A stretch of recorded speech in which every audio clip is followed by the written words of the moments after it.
दोस्तों आज हम एक्सप्लेन करने वाले हैं पंचायत वेब सीरीज के सीजन 1 के सारे एपिसोड्स को, क्योंकि जल्द ही सीजन 3 आने वाला है, इसलिए ये एक डिटेल में रिकैप वीडियो होगा। इसी बात पर वीडियो को भी लाइक कर दीजिए। हम चलिए कहानी शुरू करते हैं। तो एपिसोड 1 की शुरुआत में हम अभिषेक त्रिपाठी नाम के लड़के को देखते हैं, जो कि बस में बैठकर फुलेरा गाँव में जा रहा होता है। दरअसल अभिषेक की फुलेरा गांव में सचिव जी की जॉब लगी थी, इसलिए वह फुलेरा गांव जा रहा था। फिर हमें कुछ दिन पहले का सीन दिखाते हैं, जहां अभिषेक अपने दोस्त प्रतीक से बातें कर रहा होता है कि उसकी 20,000 की जॉब लगी है फुलेरा गांव के पंचायत ऑफिस में। पर अभिषेक को इस जॉब की सैलरी काफी कम लग रही थी, क्योंकि उसका दोस्त प्रतीक का 12 लाख रुपए का पैकेज था। प्रतीक फिर भी अभिषेक को मोटिवेट करता है कि वह इस जॉब को करे, क्योंकि गाँव में काफी एडवेंचर करने को मिलेगा। पर अभिषेक को गाँव में जॉब के लिए नहीं जाना था, क्योंकि वो तो शहर में रहकर काफी अच्छी लाइफस्टाइल जीना चाहता था। लेकिन अभिषेक इस उम्र में खाली भी नहीं बैठ सकता था, तो वह इस पंचायत सेक्रेटरी की जॉब के लिए मान जाता है। अब हमें प्रेजेंट टाइम का सीन दिखाते हैं, जहां अभिषेक बस से उतरता है और अपनी बाइक निकालकर फुलेरा गांव के पंचायत ऑफिस की तरफ जाता है। उसके बाद हम देखते हैं कि गाँव के उप प्रधान प्रहलाद पांडे और विकास, जो पंचायत ऑफिस असिस्टेंट है, वो दोनों सचिव अभिषेक का वेट कर रहे होते हैं। तब एकदम से अभिषेक अपनी बाइक से पंचायत ऑफिस पहुंचता है, जहां प्रहलाद और विकास अपना परिचय देकर सचिव जी का वेलकम करते हैं और कहते हैं कि उनके लिए अंदर रहने की पूरी व्यवस्था कर दी है। सचिव जी तब पंचायत ऑफिस में ताला लगा देखकर ऑफिस खोलने के लिए कहते हैं। तब प्रहलाद कहता है कि चाबी तो प्रधान जी के पास है और वह जल्दी आते होंगे। तब प्रहलाद और विकास अभिषेक को बताते हैं कि गांव के असली प्रधान तो मंजू देवी हैं, पर उनके पति ब्रजभूषण दुबे जी पंचायत ऑफिस संभालते हैं, इसलिए सब लोग उन्हें प्रधान कहते हैं। इसके बाद प्रधान जी अब खेतों से लोटा लेकर आते हैं और हैंडपंप में अपना हाथ धोकर सचिव जी से बातें करते हैं। फिर जैसे प्रधान जी ऑफिस की चाबी निकालते हैं तो जेब में चाबी नहीं होती, मतलब कि प्रधान जी ने सोच करते हुए चाबी कहीं गिरा दी। तब सचिव जी प्रधान जी के साथ खेतों में चाबी ढूंढने जाते हैं और रास्ते में सचिव जी को गाँव के बारे में बताते हैं। अब प्रधान जी खेतों में शौच की जगह पर चाबी ढूंढते हैं, पर उनको चाबी कहीं भी नहीं मिलती। जिसके बाद सब लोग पंचायत ऑफिस वापस आते हैं तो सचिव जी कहते हैं कि पंचायत गेट के ताले को तोड़ देते हैं, पर प्रधान जी नहीं मानते, क्योंकि वह ताला प्रधान जी की वाइफ के मायके से आया था, तो वह उसको तोड़ना नहीं चाहते थे, नहीं तो उनकी वाइफ गुस्सा करेगी। प्रधान जी विकास को कहकर चाबी वाले को लाने के लिए कहते हैं, मगर विकास कहता है कि चाबी वाला यहाँ से 15 किलोमीटर दूर है। तो प्रधान जी कहते हैं कि सचिव जी की बाइक ले जाओ। अब विकास सचिव जी की बाइक ले जाता है और सचिव जी अपनी बाइक को देखकर काफी डर रहे होते हैं कि कहीं विकास इसे ठोक ना दे। तभी प्रधान जी की वाइफ मंजू देवी उनको फोन करके घर बुलाती है, क्योंकि उनको चाबी के खोने का पता चल गया था, मतलब अब प्रधान जी को डांट पड़ने वाली है। अगले सीन में हमें मंजू देवी को दिखाते हैं, जो गांव के असली प्रधान है। वह प्रधान जी के घर आते ही उन पर बरस पड़ती है कि उन्होंने चाबी कहाँ खो दी। तो प्रधान जी अपनी वाइफ मंजू देवी को कहते हैं कि नए सचिव जी आए हैं, अगर वे सचिव जी को खाने पर बुलाएं तो उनका मिलना जुलना हो जाएगा। पर मंजू देवी मना कर देती है। यहाँ सचिव जी अब एक दुकान पर बिस्किट लेने जाते हैं और सचिव जी जिसके पास भी जा रहे थे वह पूछे जा रहा था कि आप कौन हो और क्या करने आए हो, और सचिव जी लाइन से सबको बताते रहते हैं कि वह पंचायत ऑफिस का नया सचिव है, जिससे वह थोड़ा फ्रस्ट्रेट हो गए थे। इसके बाद विकास अब सचिव जी की बाइक लेकर आता है, तो बाइक का इंडिकेटर टूटा हुआ था। ये देखकर सचिव जी को बहुत गुस्सा आता है। फिर विकास बताता है कि चाबी बनाने वाले की बीवी का बच्चा होने वाला है, तो मिस्त्री को रास्ते में कॉल आया और वह चला गया। तभी रास्ते में उनकी बाइक एक भैंस से टकरा गई और इंडिकेटर टूट गया। सचिव जी अब विकास को गुस्से में कहते हैं कि प्रधान जी को कहो कि ये ताला तोड़ना ही पड़ेगा, और विकास प्रधान जी को फोन करके बोल देता है। जिसके बाद प्रधान जी उनकी वाइफ को ताला तोड़ने के लिए मनाते हैं कि अगर पंचायत ऑफिस नहीं खुला तो सचिव जी को उनके घर पर आकर रहना पड़ेगा। तब मंजू देवी सोचती है कि उनके घर में उनकी जवान बेटी है, इसलिए वे प्रधान जी को ताला तोड़ने की अनुमति दे देती है और ये भी बोलती है कि सचिव जी को रात में खाने पर बुला लो। रात को अब सचिव जी प्रधान जी के यहाँ खाने पर जाते हैं, जहाँ प्रधान जी और सचिव जी खाना खाते हैं। तब मंजू देवी काफी चिड़ी हुई लग रही थी। थोड़ी देर बाद विकास का फोन आता है कि ताला टूट गया। फिर जैसे सचिव जी और प्रधान जी पंचायत ऑफिस पहुँचते हैं तो देखते कि ताला तो नहीं टूटा था, पर पूरा गेट ही टूट गया था। फिर अभिषेक अंदर जाता है तो देखता है कि पंचायत ऑफिस तो पूरा गंदा पड़ा है और सारी चीजें इधर उधर पड़ी थी, जिसे देखकर सचिव जी थोड़ा उदास हो जाते हैं। इसके बाद विकास और प्रधान जी अपने अपने घर चले जाते हैं और सचिव जी उदास बैठकर अपने दोस्त प्रतीक को फोन करके कहते हैं कि वह वहाँ नहीं रह पाएगा। तब प्रतीक अभिषेक को बोलता है कि अगर उसको अच्छी जॉब चाहिए तो कैट एग्जाम निकालना होगा, तभी वह वहाँ से निकल पाएगा और सचिव की जॉब उसका इंटरव्यू में काफी फायदा देगी। ये सुनकर अभिषेक अपना मन बना लेता है कि वह कैट की तैयारी शुरू करेगा और हर रोज काम के बाद पढ़ाई करके कैट निकालकर अच्छी जॉब लेगा। फिर सचिव जी अपने दोस्त प्रतीक से कैट एग्जाम की तैयारी के लिए बुक्स मंगवाता है और एपिसोड 1 यहीं पर खत्म होता है। एपिसोड 2 की शुरुआत में सचिव जी फुलेरा गांव में थोड़ा सेटल हो गए थे। तब विकास सचिव जी के लिए टूथपेस्ट लेकर आता है और टेबल पर बैटरी की लाइट देखता है। फिर विकास कहता है कि आप पढ़ाई में काफी अच्छे हो, आगे जरूर बढ़ोगे। जिस पर अभिषेक गुस्से में कहता है कि रात को लाइट आएगी तभी तो वह पढ़ पाएगा।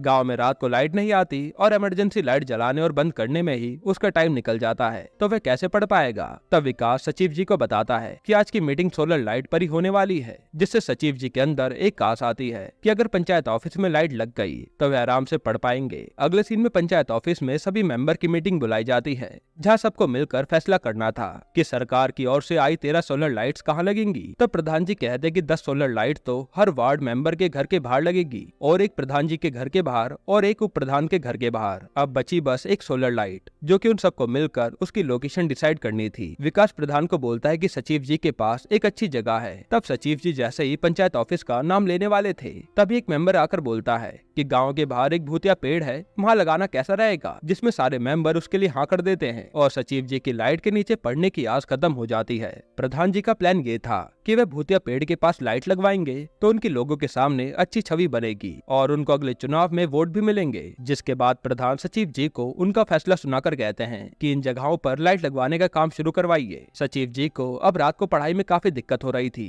क्योंकि उनको सारे काम खुद करने पड़ते थे और बैटरी की लाइट भी जल्दी खत्म हो जाती, जिस कारण वे पढ़ाई भी ढंग से नहीं कर पा रहे थे। अगले दिन सचिव जी विकास को कहते हैं कि उन्हें कैसे भी करके पंचायत ऑफिस में लाइट लगवानी ही होगी, क्योंकि सब लोग अपना अपना फायदा देख रहे हैं और मैं भी अपना फायदा देखूंगा। तब विकास सचिव जी को बताता है कि प्रधान जी इस लाइट की वजह से अगली बार वोट मांगेंगे। तो सचिव जी विकास से पूछते हैं कि पंचायत ऑफिस में लाइट लगवाने का कोई तो तरीका होगा। तो विकास बताता है कि अगर गांव के बाहर पेड़ से भूत भगा दिया जाए तो लोगों का डर खत्म हो जाएगा, तब लाइट यहाँ लग सकती है। ये सुनते सचिव के दिमाग में एक आइडिया आता है और रात को विकास और सचिव जी बाइक से भूतिया पेड़ के पास आते हैं और चेक करते हैं। तब सचिव जी को वहाँ पर कुछ भी डरावना नहीं लगता।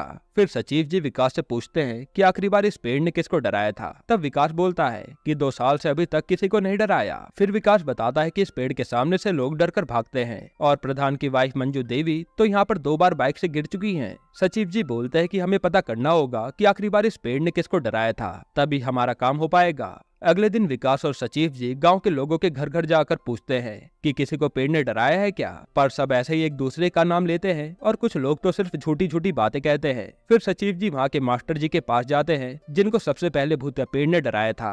मास्टर जी बड़े ही सीरियस तरीके से बताते हैं कि उन्होंने पेड़ को उनके पीछे भागते हुए देखा और वह बचकर भाग आए। तब सचिव जी को मास्टर की बातें काफी झूठी लगती है और सचिव जी आते हुए मास्टर जी को कहते हैं कि स्कूल कैसा चल रहा है। मास्टर जी कहते बहुत बढ़िया। तब सचिव जी कहते कि ये सब डीएम मैडम पूछ रही थी, क्योंकि वह उनसे मिलता रहता है। फिर सचिव जी ये भी कहते हैं कि वह डीएम मैडम को बताएगा कि विज्ञान के मास्टर को भूत दिख रहे हैं, जिससे मास्टर जी थोड़ा डर जाते हैं और सचिव जी वहाँ से चले जाते हैं। अब रात को मास्टर जी आकर सचिव जी को बताते हैं कि डीएम मैडम को कुछ न बताइएगा। दरअसल बात ऐसी है कि मास्टर जी ने उस रात चिलम मार ली थी, इसलिए उनको नशे में ऐसा लग रहा था कि पेड़ उनका पीछा कर रहा है और ये बात पूरे गाँव में फैल गई, जिसकी वजह से सब लोग डरने लगे। अब अगले दिन मास्टर जी प्रधान जी के सामने सच कबूल कर लेते हैं और मंजू देवी मास्टर जी को चप्पल से मारती है, क्योंकि भूतिया पेड़ की वजह से वे 2 बार गिरी थी। फिर मास्टर जी प्रधान से माफी मांगकर ये बात गांव में न बताने के लिए कहते हैं और वहां से चले जाते हैं। अब सचिव जी प्रधान को आइडिया देते हैं कि प्रधान जी अब 3 दिन तक भूतिया पेड़ के नीचे सोएंगे,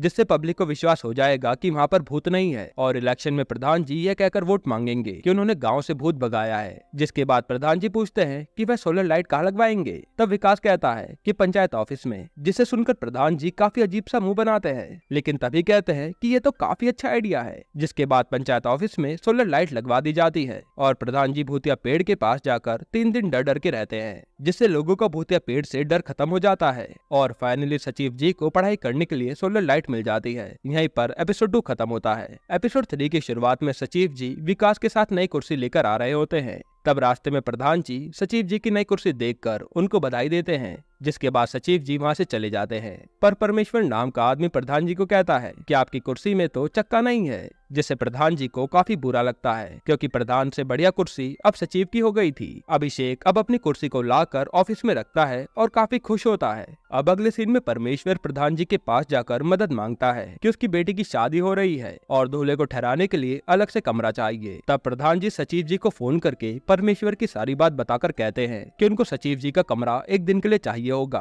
तब सचिव जी कहते हैं कि आप कहीं और देख लीजिए, उनको दिक्कत होगी। जिसके बाद वे फोन काट देते हैं। जैसे ये बात परमेश्वर को पता चलती है तो वह निराश हो जाता है और प्रधान जी को कहता है कि पंचायत ऑफिस से आपका कंट्रोल छूटता जा रहा है। ये सब उस चक्की वाली कुर्सी का असर है। जिसके बाद हम देखते हैं कि पंचायत ऑफिस में दूल्हे के ठहरने का इंतजाम हो रहा है। मतलब प्रधान जी अब अपनी पावर का इस्तेमाल कर रहे हैं अपना दम दिखाने के लिए। सचिव जी अब थोड़ा नाराज थे क्योंकि उनका कमरा एक दिन के लिए उनसे छीन लिया गया था। तब विकास बोलता है कि गांव में ऐसा ही होता है, जब एक घर में शादी होती है तो सारे गांव वाले एक दूसरे की मदद करते हैं। परमेश्वर अब सचिव जी से आकर माफी मांगता है कि उनकी वजह से उसको इतनी तकलीफ हुई। फिर परमेश्वर सचिव जी को कहता है कि आप खाली हैं तो आपसे एक छोटा सा काम है। लेकिन विकास कहता है कि सचिव जी को तो इमरजेंसी में बाजार जाना है, उनको उनकी बैटरी की लाइट बेचनी है। दरअसल विकास सचिव जी को काम से बचा रहा था। फिर सचिव जी बाहर जाकर विकास को कहते हैं कि मैं बाजार जाकर क्या करूंगा। तब विकास कहता है कि यहाँ पास में ही पार्क है, वहाँ जाकर आप पढ़ लेना क्योंकि यहाँ तो काम पड़ता रहेगा। फिर विकास अंदर जाकर सचिव जी को किताबें लाकर देता है। तभी परमेश्वर सचिव जी को कहता है कि आप बाजार जा रहे हो तो वहाँ से 15 किलो का घी का डब्बा ले आना। जिसके बाद सचिव जी को घी का डब्बा परमेश्वर के घर लाकर देना पड़ता है और परमेश्वर ऐसे एक छोटा सा काम बोल बोल कर बहुत सारे काम करवा लेता है और सचिव जी का काम से बचने का प्लान बेकार हो जाता है। रात को प्रधान जी प्रहलाद के साथ शादी के लिए तैयार हो रहे होते हैं। तब प्रधान जी प्रहलाद को कहते हैं कि अभिषेक की चक्के वाली कुर्सी से उनकी पावर कम हो रही है, ऐसा लोगों का कहना है। जिसके बाद वे पंचायत ऑफिस पहुंचते हैं जहां दूल्हा अपने दोस्तों के साथ बैठकर शरबत पी रहा होता है। तब प्रधान जी दूल्हे को नाश्ता करवाने के लिए कहते हैं, पर दूल्हे का दोस्त कहता है कि वह नाश्ता थोड़ी देर में करेंगे। अब परमेश्वर दूल्हे की सारी जिम्मेदारी सचिव जी को देकर चले जाते हैं और सचिव जी फोन में बात करने लगते हैं। तभी दूल्हे का दोस्त आकर कहता है कि नाश्ता लगवा दीजिए, पर सचिव जी कहते हैं कि आप 2 मिनट रुकिए, मैं अभी आया। ये सुनकर तो दूल्हा नाराज हो जाता है कि दूल्हे को नाश्ते के लिए वेट कौन करवाता है। दूल्हे का दोस्त भी कहता है कि गजब बेइज्जती है, दूल्हे को नाश्ते के लिए वेट करना पड़ रहा है। अब सचिव जी जैसे ही नाश्ता लेकर आते हैं, दूल्हा कहता है कि कुर्सी बाहर लगवाइए, नाश्ता हम बाहर करेंगे। जैसे सचिव जी बाहर कुर्सी लगाकर दूल्हे को नाश्ता देते हैं, तब उनके डब्बे में 5 मिठाइयाँ होती हैं, पर लड़की वालों ने कहा था कि 7 मिठाइयाँ होंगी। जिस पर सचिव जी 2 मिनट बोलकर परमेश्वर जी को फोन करके दूसरे डब्बे मंगवाते हैं। सचिव जी फिर दूल्हे को बताते हैं कि दूसरी मिठाई के डब्बे आते ही होंगे। तभी दूल्हे को अब कुर्सी में काफी अनकंफर्टेबल फील होता है, तो वह सचिव जी से अंदर रखी चक्के वाली कुर्सी मंगाता है। फिर जैसे दूल्हा चक्के वाली कुर्सी पर बैठता है तो वह कुर्सी की पन्नी फाड़ने लगता है, जिससे सचिव जी को गुस्सा आ जाता है और वह दूल्हे को ऐसा बोलकर कुर्सी ले जाते हैं। और दूल्हे का दोस्त गूगल पर सर्च करता है तो वह एक गाली निकलती है। ये सुनते दूल्हा तो रोने लगता है और अगले सीन में लड़की वाले आमने सामने बैठे होते हैं और दूल्हे का बाप कहता है कि दूल्हे को ऐसा कोई कैसे बोल सकता है। जिसके बाद सब लोग कहते हैं कि दूल्हा भी सचिव जी को गाली देगा, जिसके बाद ये मैटर यहीं खत्म हो जाएगा। अब दूल्हा पूरी चौड़ में सबके सामने सचिव जी को गाली देता है और सब कुछ ठीक हो जाता है। पर जाते हुए दूल्हा सचिव जी से चक्के वाली कुर्सी मांग लेता है और सचिव जी को देनी पड़ती है, नहीं तो परमेश्वर की बेटी की शादी टूट जाएगी। प्रधान जी सचिव जी को कहते हैं कि आप मेरी कुर्सी ले लीजिएगा और फिर अगले दिन प्रधान जी प्रहलाद के साथ सेम चक्के वाली कुर्सी अपने लिए लेकर आते हैं, जो कि सचिव जी और विकास देखते हैं। यानी अब प्रधान जी की कुर्सी बड़ी हो गई और अब उनका दबदबा भी बना रहेगा। इसी के साथ एपिसोड 3 यहीं पर खत्म होता है। एपिसोड 4 की शुरुआत में सचिव जी अपनी मम्मी से बातें करते हैं, जहाँ उनकी माँ सचिव जी को जबरदस्ती दूध लगाकर पीने के लिए कहती है। फिर जैसे सचिव जी और विकास पंचायत ऑफिस बंद करके बाहर आते हैं, तब सचिव जी को उनके सर का फोन आता है, जो सचिव जी को गांव में 2 बच्चे करने के स्लोगन पेंट करवाने के लिए कहते हैं, क्योंकि ऊपर से डीएम का ऑर्डर आया था। और सचिव जी के सर सचिव जी को लास्ट वार्निंग देते हैं कि अगर पेंट का काम गांव में नहीं हुआ तो उनकी जॉब भी जा सकती है। अब प्रधान जी और सचिव जी गांव में स्लोगन लिखवाते हैं, जो कि ऊपर से ऑर्डर आए थे। प्रहलाद अब स्लोगन पढ़ता है, जिसमें लिखा था 2 बच्चे मीठी खीर, उससे ज्यादा बवासीर, जो कि उनको अच्छा नहीं लगता। पर ऊपर से यही स्लोगन लिखवाने के ऑर्डर आए थे, जिससे लोगों को ये सुनकर बुरा लगे और वह सिर्फ 2 ही बच्चे करें। सचिव जी चाहकर भी स्लोगन को चेंज नहीं कर सकते थे। वहीं सचिव जी ने प्रधान जी से बात करके उनकी भैंस का आधा किलो दूध लगवा लिया था। और जैसे सचिव जी पैसे देने की बात करते हैं तो प्रधान जी पैसे लेने से मना कर देते हैं। अब प्रधान जी वहाँ से चले जाते हैं और सचिव जी उनका स्लोगन का काम करवाते हैं। अगले सीन में प्रधान जी की वाइफ मंजू देवी को जैसे ही पता चलता है कि वह सचिव जी से दूध के पैसे नहीं ले रहे, तो मंजू देवी प्रधान जी को गुस्सा करके सचिव जी से दूध के पैसे लेने के लिए कहती है। और प्रधान जी भी डर के मारे कहते हैं कि वह सचिव जी से बोल देंगे पैसे देने के लिए। पर प्रधान जी को पहले मना करके दोबारा पैसे मांगना अच्छा नहीं लग रहा था। अब वहाँ विनोद नाम का आदमी आता है और सचिव जी का वह स्लोगन पढ़ के कहता है कि आप ये क्या करवा रहे हैं, क्योंकि विनोद के 3 बच्चे थे। और विनोद सोचता है कि स्लोगन के अनुसार उनका तीसरा बच्चा बवासीर है। जिसके बाद वह गांव वालों को बुलाकर बवाल कर देता है, क्योंकि गांव में ज्यादातर लोगों के 3 या 4 बच्चे होते हैं और वह कहते हैं कि वह प्रधान को इस साल वोट नहीं देंगे क्योंकि वह स्लोगन वही लिखवा रहा है। तब सचिव जी ये बात जाकर प्रधान जी को बताते हैं तो प्रधान जी कहते हैं कि सारे स्लोगन हटवा दीजिए क्योंकि मुझे वोट नहीं मिलेंगे। पर अगर सचिव जी ये स्लोगन नहीं लिखवाएंगे तो उनकी जॉब चली जाएगी। प्रधान जी अब सचिव जी को लौकी लेकर उनके सर से बात करने के लिए भेज देते हैं ताकि वह स्लोगन हटवाने के लिए मान जाएं। तब सचिव जी के सर स्लोगन चेंज करने के लिए बिल्कुल ही मना कर देते हैं और बोलते हैं कि डीएम ने यही स्लोगन लिखने के लिए कहा है तो वह बिल्कुल चेंज नहीं हो सकते और वो लौकी भी रख लेते हैं। फिर सचिव जी रात को प्रधान जी को सब बताकर कहते हैं कि स्लोगन वही लिखने होंगे, नहीं तो डीएम प्रधान और सचिव दोनों को ही सस्पेंड कर देगी। पर प्रधान जी नहीं मानते क्योंकि अगर वो स्लोगन लिखने गए तो उनको वोट नहीं मिलेंगे। अब सचिव जी के जाने के बाद मंजू देवी प्रधान से कहती है कि सचिव जी से आप दूध के पैसे मांगोगे नहीं और जो बात सही है स्लोगन लिखवाने की वो करोगी भी नहीं ताकि लोगों को बुरा न लग जाए। ऐसा कब तक चलेगा? जो सुनते ही प्रधान जी गुस्से में सो जाते हैं। अगले दिन प्रधान जी सचिव जी को फोन करके मीटिंग रखवाते हैं और मीटिंग में कहते हैं कि स्लोगन वही रहेगा, अगर कोई बोले तो कह देना कि ये सब प्रधान की जिम्मेदारी है। तब प्रहलाद, विकास और सचिव जी कहते हैं कि वह प्रधान जी के साथ है तो सारे मेंबर प्रधान जी के साथ इस स्लोगन में जिम्मेदारी लेने को तैयार हो जाते हैं। थोड़ी देर बाद सचिव जी के सर फोन करके कहते हैं कि वह स्लोगन लिखना अब जरूरी नहीं है क्योंकि दूसरे गांव के एक आदमी ने इस स्लोगन को पढ़ के पंचायत ऑफिस को ही जला दिया। जिसके बाद वह फोन काट देते हैं। सचिव जी ये बात सुनकर डर जाते हैं और प्रधान जी से कहते हैं कि उनको ये स्लोगन वापस लेने होंगे, नहीं तो क्या पता लोग उनके पंचायत ऑफिस को भी जला दे। पर प्रधान जी नहीं मानते और सचिव जी को भी बोल देते हैं कि उनको 750 रुपए देने होंगे दूध के। अब सारे गाँव में वही स्लोगन लिखवा दिया जाता है और मंजू देवी भी प्रधान जी के डिसीजन से काफी खुश होती हैं।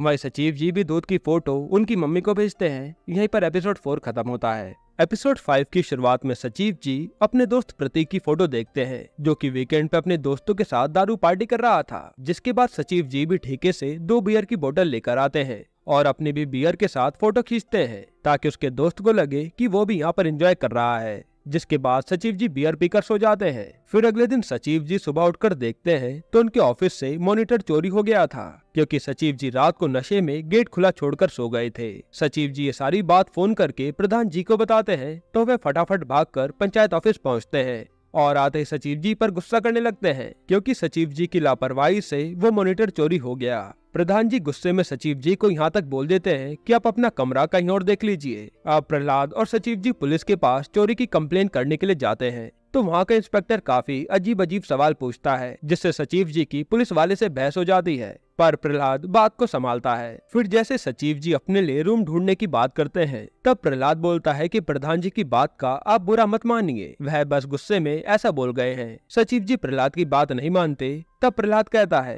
कि अभी महीने के बीच में आपको कहीं भी रूम नहीं मिलेगा, महीने के एंड में रूम ढूंढिएगा, तब तक शायद प्रधान जी भी मान जाए। फिर सचिव जी अब वापस पंचायत ऑफिस चले जाते हैं। इधर प्रधान के घर मंजू देवी प्रधान जी को बोलती है कि सचिव जी के साथ ऐसा मत करिए, आप भी तो नशे में ऐसे कांड कर ही देते हैं। पर प्रधान जी कहते हैं कि हमने जो सचिव जी से कहा वो एकदम सही कहा और तुम ज्यादा उनकी तरफ ना बोलो। अगले सीन में पुलिस इंस्पेक्टर पंचायत ऑफिस में आकर इन्वेस्टिगेशन करता है और सचिव जी से कहता है कि आप 2 बोतल में ही टाइट हो गए, बड़ी कम कैपेसिटी आपकी। उसके बाद इंस्पेक्टर मॉनिटर रखने की जगह पर चेक करता है और आइडिया लगाता है कि चोर मॉनिटर कैसे लेकर भागा होगा। फिर इंस्पेक्टर सचिव जी के रूम में कैट की किताबें देखता है और पूछता है कि महीने में आप कितनी बियर पीते हो। तब सचिव जी बोलते हैं कि कल पहली बार पी थी। जिसके बाद पुलिस वाला प्रधान जी को बोलता है कि सचिव जी ने ही मॉनिटर चुराया है क्योंकि उनको पैसों की भूख है, इसलिए तो वह कैट की तैयारी कर रहे हैं ताकि वो ज्यादा पैसा कमा सकें। अब प्रधान जी पुलिस इंस्पेक्टर के साथ पंचायत ऑफिस आते हैं जहाँ वे सचिव जी को बोलते हैं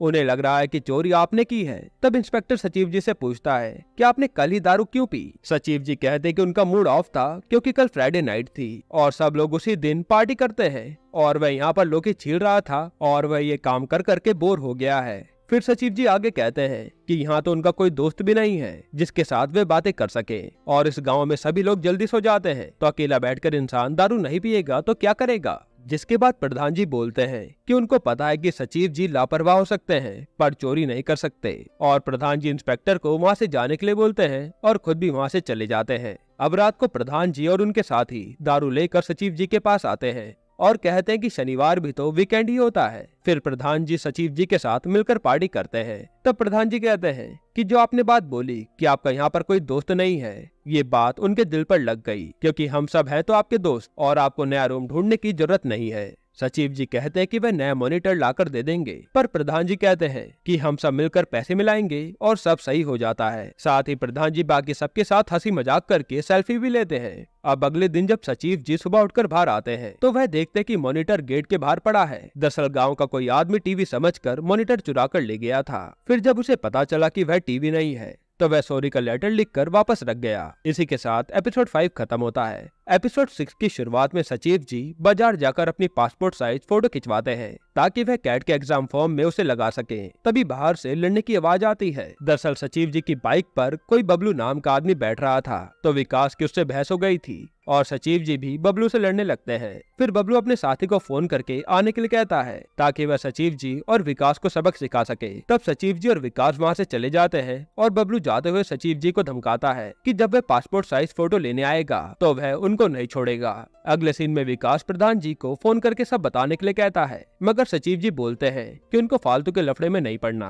तब विकास कहता है कि प्रधान जी को बोल देंगे तो वह मामला संभाल लेंगे, आत्मसम्मान भी कोई चीज होती है। पर सचिव जी मना कर देते हैं। असल में सचिव जी थोड़ा डर गए थे। इसके बाद सचिव जी अब चुपके से फोटो वाले के पास फोटो लेने जाते हैं। तब फोटो वाला कहता है कि आपकी हमारे गांव वालों से लड़ाई हुई है तो आप हमारे भी दुश्मन हुए और बबलू ने आपकी फोटो जबरदस्ती डिलीट करवा दी। जिसके बाद फोटो वाला बबलू को फोन करने वाला होता है। तब सचिव जी वहाँ से भाग जाते हैं और वो पंचायत ऑफिस में विकास को कहते हैं कि कल वे यहाँ सचिव जी की पासपोर्ट साइज फोटो खींचेंगे क्योंकि बबलू ने तो उसकी फोटो डिलीट करवा दी है। जिस पर विकास कहता है कि अभी भी वक्त है, प्रधान जी को बता देते हैं। फिर सचिव जी अब रात को बैठकर पढ़ रहे थे तभी बबलू सचिव जी को फोन करके गाली गलौज करने लगता है और सचिव जी को कल 3 बजे मैदान में मिलने के लिए कहता है। जिसके बाद सचिव जी भी गुस्से में कहते हैं कि कल मैं आ रहा हूँ और तुम लोगों को नंगा नचवाऊंगा। अगले दिन सचिव जी ने प्रधान जी को सब बता दिया था और प्रधान जी कहते हैं कि वह सब देख लेंगे, बस एक राइफल लेकर जाना है, बाकी सारा मैटर संभल जाएगा। और इससे सचिव जी डर जाते हैं कि कहीं खून खराबा न हो जाए। अगले सीन में सचिव जी और विकास एक बाइक पर और दूसरी बाइक पे प्रधान जी और प्रहलाद गन लेकर बबलू से लड़ने जाते हैं। अब जैसे सचिव जी और विकास बबलू की गैंग के पास पहुँचते हैं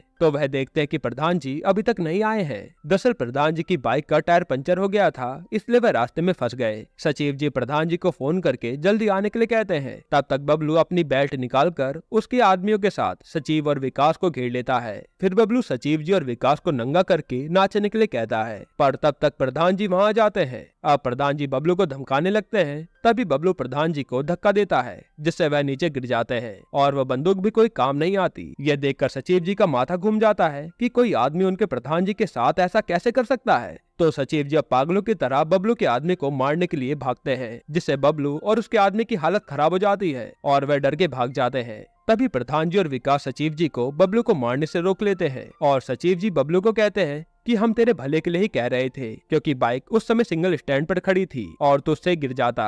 जिसके बाद सचिव जी डेमो भी देते हैं और खुद बाइक से गिर जाते हैं और उन्हें चोट भी लग जाती है। हालांकि अब ये मैटर यहीं पर खत्म हो जाता है। अब थोड़े दिन बाद सचिव जी पासपोर्ट साइज फोटो खिंचवाते हैं और कैट का एग्जाम फॉर्म भर देते हैं। यहीं पर एपिसोड 6 खत्म होता है। एपिसोड 7 की शुरुआत में पंचायत ऑफिस में सचिव जी, विकास और प्रधान जी बैठकर चाय पी रहे होते हैं। तब विकास प्रधान जी से पूछता है कि उनकी बेटी रिंकी का रिश्ता होने वाला था, उसका क्या हुआ। तब प्रधान जी कहते हैं कि लड़के वाले 20 लाख रुपए दहेज में मांग रहे हैं। बस यहीं पर बात अटकी हुई है और लड़का 1 लाख रुपए महीने कमाता है। फिर विकास सचिव जी से पूछता है कि अगर वह 1 लाख रुपए कमाते तो कितना दहेज मांगते। तो सचिव जी बोलते हैं कि वह दहेज नहीं लेंगे क्योंकि वह दहेज के खिलाफ है। इस पर प्रधान जी बोल पड़ते हैं कि 20,000 की नौकरी में आपको ज्यादा दहेज मिलेगा भी नहीं। सचिव जी बता दे कि वह कैट एग्जाम दे रहे हैं जिसके बाद उनकी सैलरी महीने की कम से कम 1 लाख रुपए हो जाएगी, जिसको सुनकर प्रधान जी थोड़ा मुस्कुराते हैं। अगले सीन में दीनबंधु नाम का आदमी पंचायत ऑफिस में उसके बच्चे का बर्थ सर्टिफिकेट का फॉर्म भरने आता है, जहां दीनबंधु ने उसके बच्चे का नाम आत्माराम रखा था जो कि काफी ओल्ड फैशन नाम था। तब विकास सचिव जी से कोई मॉडर्न नाम पूछता है तो सचिव जी आरव बोलते हैं, पर दीनबंधु को नाम पसंद नहीं आता। फिर जब सचिव जी बताते हैं कि अक्षय कुमार के बेटे का नाम भी आरव है, ये सुनकर दीनबंधु काफी खुश हो जाता है और उसकी बीवी से बात करके उसके बेटे का नाम आरव रखने को कहता है। फिर दीनबंधु के जाने के बाद सचिव जी विकास को कहते हैं कि उन्हें इन सब मैटरों में नहीं फंसाए करे। इधर प्रधान जी अपने घर में मंजू देवी से पूछते हैं कि अगर कोई आदमी दहेज ना ले रहा हो तो वो आदमी कैसा होगा। मंजू देवी कहते हैं कि उसमें जरूर कोई दिक्कत होगी। जिसके बाद प्रधान जी कहते हैं कि वह उनकी बेटी रिंकी की शादी सचिव जी से करने की सोच रहे हैं, क्योंकि वह एक तो सेम कास्ट के हैं और सचिव जी दहेज लोभी भी नहीं है। पर मंजू देवी को सचिव जी की सैलरी काफी कम लग रही थी। तब प्रधान जी मंजू देवी को बोलते हैं कि सचिव जी कैट की तैयारी कर रहे हैं, एक बार वह क्लियर कर लेंगे तो उनकी सैलरी कम से कम 1 लाख रुपए होगी, जिससे रिंकी भी उनके साथ खुश रहेगी। पर मंजू देवी को दूसरा लड़का सही लग रहा था, क्योंकि कैट एग्जाम निकालना काफी कठिन होता है, तो सचिव जी का चांस काफी कम था। अब पंचायत ऑफिस में सचिव जी विकास को घर जल्दी भेज देते हैं ताकि वे आराम से अपनी पढ़ाई कर सके, क्योंकि एग्जाम आने वाले थे। तभी हम देखते हैं कि दीनबंधु की वाइफ सुषमा सचिव जी को ढूंढते हुए पंचायत ऑफिस आती है और वह सचिव जी को दोष देती है, क्योंकि सुषमा ने काफी सोच समझ के उसके बच्चे का नाम आत्माराम रखा था, जो कि सचिव जी ने बदल दिया। जिसके बाद सुषमा और उसके पति में बहस हो जाती है और वह दोनों नया बर्थ सर्टिफिकेट फॉर्म लेकर चले जाते हैं। वहीं प्रधान जी सचिव जी को व्हाट्सएप क्वेश्चन भेजकर टेस्ट करते हैं कि उनकी तैयारी कैसी चल रही है। प्रधान जी का सोचना था कि अगर सचिव जी कैट क्लियर कर ले तो वे अपनी बेटी की शादी की बात उनसे करेंगे। अब रात को प्रधान जी पंचायत ऑफिस में सचिव जी का टेस्ट लेते हैं, जहां वे सारे क्वेश्चन सॉल्व कर देते हैं। ये देखकर प्रधान जी को यकीन हो जाता है कि सचिव जी कैट निकाल ही लेंगे। तभी प्रधान जी को मंजू देवी का कॉल आता है और वे चले जाते हैं। अगले सीन में सब लोग दीनबंधु के घर पहुंचते हैं, जहां दीनबंधु के बच्चे का नाम डिसाइड करना था। तब सचिव जी सलाह देते हैं कि बच्चे के सामने 2 उंगली रखो और दोनों में एक एक नाम रखना। बच्चे ने जो उंगली पकड़ी उसका नाम वही रख दो। ये बात सब मान लेते हैं। इधर प्रधान जी के दिमाग में उनकी बेटी के लिए सचिव जी का नाम घूम रहा था। वहीं मंजू देवी दहेज मांगने वाले लड़के से बात करने को सोच रही थी, क्योंकि उसकी सैलरी ज्यादा थी। अब एक तरफ दीनबंधु उंगली चूज करवाता है जहां उसके बच्चे का नाम आरव आता है, और इस तरफ प्रधान जी और मंजू देवी रिंकी से एक उंगली पकड़ने को कहते हैं, जहां वह सचिव जी की उंगली पकड़ती है। फिर कुछ दिनों बाद सचिव जी एग्जाम देकर आते हैं और चुपचाप रूम में चले जाते हैं, मतलब उनका एग्जाम खराब गया। इधर दीनबंधु के बच्चे का नाम बर्थ सर्टिफिकेट पर गलती से आवारा आ जाता है, जो कि विकास की गलती थी। यहीं पर एपिसोड 7 खत्म होता है। एपिसोड 8 की शुरुआत में सचिव जी काफी फ्रस्ट्रेटेड बैठे थे, क्योंकि उनका कैट का एग्जाम नहीं निकला और वे खुद को काफी भला बुरा कहते हैं। फिर थोड़ी देर बाद सचिव जी का गुस्सा शांत होता है और वे बाहर 26 जनवरी का बैनर लगवाते हैं। अब प्रधान जी आकर उनके 26 जनवरी का एक और बैनर पेड़ पर लगाने को बोलते हैं और मार्केट चले जाते हैं। तब सचिव जी विकास को कहते हैं कि असली प्रधान तो मंजू देवी हैं, तो उन्हीं को झंडा फहराना चाहिए। इस पर विकास कहता है कि हर साल उनके पति ही झंडा फहराते हैं, तो इस बार भी वही फहराएंगे। उसके बाद सचिव जी मंजू देवी के पास पेपर वर्क करने जाता है। तब मंजू देवी सचिव जी को कहती है कि हमने सुना आप एग्जाम में फेल हो गए, मन छोटा मत करिए, सबकी अपनी अपनी क्षमता होती है। ऐसा लग रहा था कि मंजू देवी सचिव जी को ताना मार रही है। तब सचिव जी फाइल देखकर कहते हैं कि मैंने सुना है आप 26 जनवरी को झंडा नहीं फहराती। बगल वाले गांव की लेडी भी प्रधान है और वह तो झंडा फहराती हैं और पेपर पर साइन भी करती हैं। सबकी अपनी अपनी क्षमता होती है। यह कहकर सचिव जी भी मंजू देवी को ताना मारते हैं और फिर वहां से चले जाते हैं। अगले सीन में प्रधान जी विकास को कहते हैं कि उनका 26 जनवरी का बैनर गांव के बाहर हाईवे पर लगा दिया जाए, ताकि उनका नाम लोगों में फैले। उसके बाद प्रधान जी घर जाते हैं तो मंजू देवी, जो कि असली प्रधान है, वो कहते कि इस बार झंडा वह फहराएंगी, और राष्ट्रीय गान सीखने के लिए उन्होंने एक आदमी को भी देख लिया है। वो कहते कि आपको बस मेरे लिए अच्छी सी साड़ी लेकर आनी है 26 जनवरी के लिए, बाकी मैं सब देख लूंगी। आप सचिव जी मंजू देवी को राष्ट्रीय गान सिखाने आते हैं और मंजू देवी को काफी देर तक राष्ट्रीय गान सिखाते हैं, पर मंजू देवी को तो वो याद ही नहीं हो रहा था। फिर सचिव जी को जाना पड़ता है, तो वे मंजू देवी के फोन में राष्ट्रीय गान डालकर चले जाते हैं, ताकि वह सुनकर उसे याद कर सकें। इसके बाद प्रधान जी मंजू देवी के लिए साड़ी लेकर आते हैं, पर मंजू देवी कहती है कि उनको राष्ट्रीय गान याद नहीं हुआ है, तो अब आपको ही झंडा फहराना होगा। इसके बाद 26 जनवरी का दिन आता है और प्रधान जी पंचायत ऑफिस के बाहर सब लोगों के सामने झंडा फहराने पहुंचते हैं। तभी डीएम मैडम हाईवे पर प्रधान जी का बैनर देखकर फुलेरा गांव की तरफ आ जाती हैं, क्योंकि बैनर पर मंजू देवी की फोटो की जगह ब्रिजभूषण की फोटो थी। जिसके बाद डीएम साहिबा ब्रिजभूषण को काफी सुनाती है कि आप ही प्रधान के पति हो, जो कि अपनी वाइफ के बदले काम कर रहे हो। और फिर डीएम साहिबा ब्रिजभूषण को पंचायत के ग्राउंड से बाहर कर देती हैं और सचिव जी को यहाँ से सस्पेंड करने भी वाली होती हैं, क्योंकि सचिव जी के सामने ही ये सब गलत हो रहा था। तभी मंजू देवी सारी महिलाओं के साथ वहाँ आ जाती है, क्योंकि सचिव जी ने पहले ही उनको फोन करके बुला लिया था। अब फुलेरा गांव के ऑफिशियल प्रधान मंजू देवी सचिव जी को कहती है कि ये सारी महिला वार्ड मेंबर है जिनके पति उनकी जगह काम करते हैं, और सचिव जी कहते हैं कि डीएम साहिबा उनको सस्पेंड कर रही हैं क्योंकि मंजू देवी की जगह उनके पति झंडा फहरा रहे थे। तब मंजू देवी कहती है कि हर साल वह झंडा फहराती हैं और आज भी वह फहराने आई है। यहाँ डीएम साहिबा को पता था कि मंजू देवी झूठ बोल रही है और उनको तो राष्ट्रगान नहीं आता होगा, तो वह मंजू देवी को झंडा फहरा के अकेले राष्ट्रगान गाने के लिए कहती हैं और मंजू देवी झंडा फहरा कर राष्ट्रगान गा देती हैं, जो कि उन्होंने थोड़ा बहुत सीख लिया था। जिसके बाद सब लोग तालियां बजाते हैं। फिर डीएम साहिबा ब्रजभूषण को कहती है कि आपका कर्तव्य है कि आप अपनी पत्नी मंजू देवी को समझाएं, ना कि उनके बदले में काम करें। मंजू देवी के कहने पर डीएम सचिव जी को सस्पेंड नहीं करती और वहाँ से चली जाती है। अब मंजू देवी के साहस को देखकर सचिव जी को भी सीख मिल गई थी कि उनको भी हार नहीं माननी चाहिए। जिसके बाद वह अपने दोस्त प्रतीक को बोलते हैं कि इस बार वह अच्छे से तैयारी करेगा और कैट एग्जाम देगा। तब प्रतीक बोलता है कि अगर तेरा मन उस गांव में नहीं लग रहा तो कुछ ऐसा कर जिससे तेरा मन उस गांव में लग जाए। अगले सीन में सचिव जी गांव की टंकी पर चढ़ जाते हैं क्योंकि किसी ने कहा था कि वहां से गांव अच्छा लगता है। तभी सचिव जी को रिंकी मिलती है जो कि प्रधान जी की बेटी थी और शायद अब यहाँ से सचिव जी और रिंकी की लव स्टोरी शुरू होगी। यहीं पर सीजन 1 खत्म होता है। दोस्तों इसका सीजन 2 भी हम जल्दी एक्सप्लेन कर देंगे, बस आप कमेंट में सीजन 2 लिख दीजिएगा। और हाँ दोस्तों, आप हमसे इंस्टाग्राम पर भी कनेक्ट हो सकते हैं। इंस्टा आईडी वॉच सेलेब्स नाम से ही है। बाकी अगर आपको हाल ही में आई एक कमाल की मूवी देखनी है तो आप ये वीडियो देख लीजिए। दोस्तों आज हम एक्सप्लेन करने वाले हैं पंचायत वेब सीरीज के सीजन 2 को, जिसकी डिमांड हमारे कुछ भाइयों ने की थी। अगर आपको सीजन 1 का रिकैप देखना है तो आप आई बटन पर क्लिक करके देख लीजिए। अब चलिए वीडियो को लाइक कर दीजिए, हम कहानी शुरू करते हैं। तो एपिसोड 1 की शुरुआत में प्रहलाद और विकास पंचायत ऑफिस पहुंचते हैं और वहां जाकर वो सचिव जी को ढूंढने लगते हैं। तभी वो देखते हैं कि सचिव जी तो पानी की टंकी के पास से आ रहे हैं। तब प्रहलाद सचिव जी से कहता है कि आज आप बड़े खुश लग रहे हो, जिस पर सचिव जी बताते हैं कि एक दिन मैंने रिंकी को पानी की टंकी पर चाय पीते हुए देखा था, तो मैंने सोचा मैं भी ट्राई कर लेता हूँ, बड़ा मजा आता है। तब प्रहलाद और विकास उसे टंकी के ऊपर जाने को मना करते हैं, जिस पर सचिव जी कहते हैं अच्छा ये छोड़ो, रिंकी की शादी का क्या हुआ? तो विकास कहता है कि वो तो समझो फिक्स हो ही गई। और फिर ये यहाँ से अपने काम पर चले जाते हैं जहाँ तालाब की खुदाई हो रही थी। वहीं अभिषेक अपना काम देख रहा था और विकास और प्रहलाद आपस में बात कर रहे थे कि सचिव जी का रिंकी के साथ चक्कर तो नहीं चल रहा। तभी सचिव जी के पास परमेश्वर का फोन आता है और सचिव जी उसे ऑफिस आने के लिए कहते हैं। असल में परमेश्वर खुदाई से निकली मिट्टी को खरीदना चाहता था क्योंकि उसका ईंट का भट्टा था और ये मिट्टी उसे ईंट बनाने में काम आती है।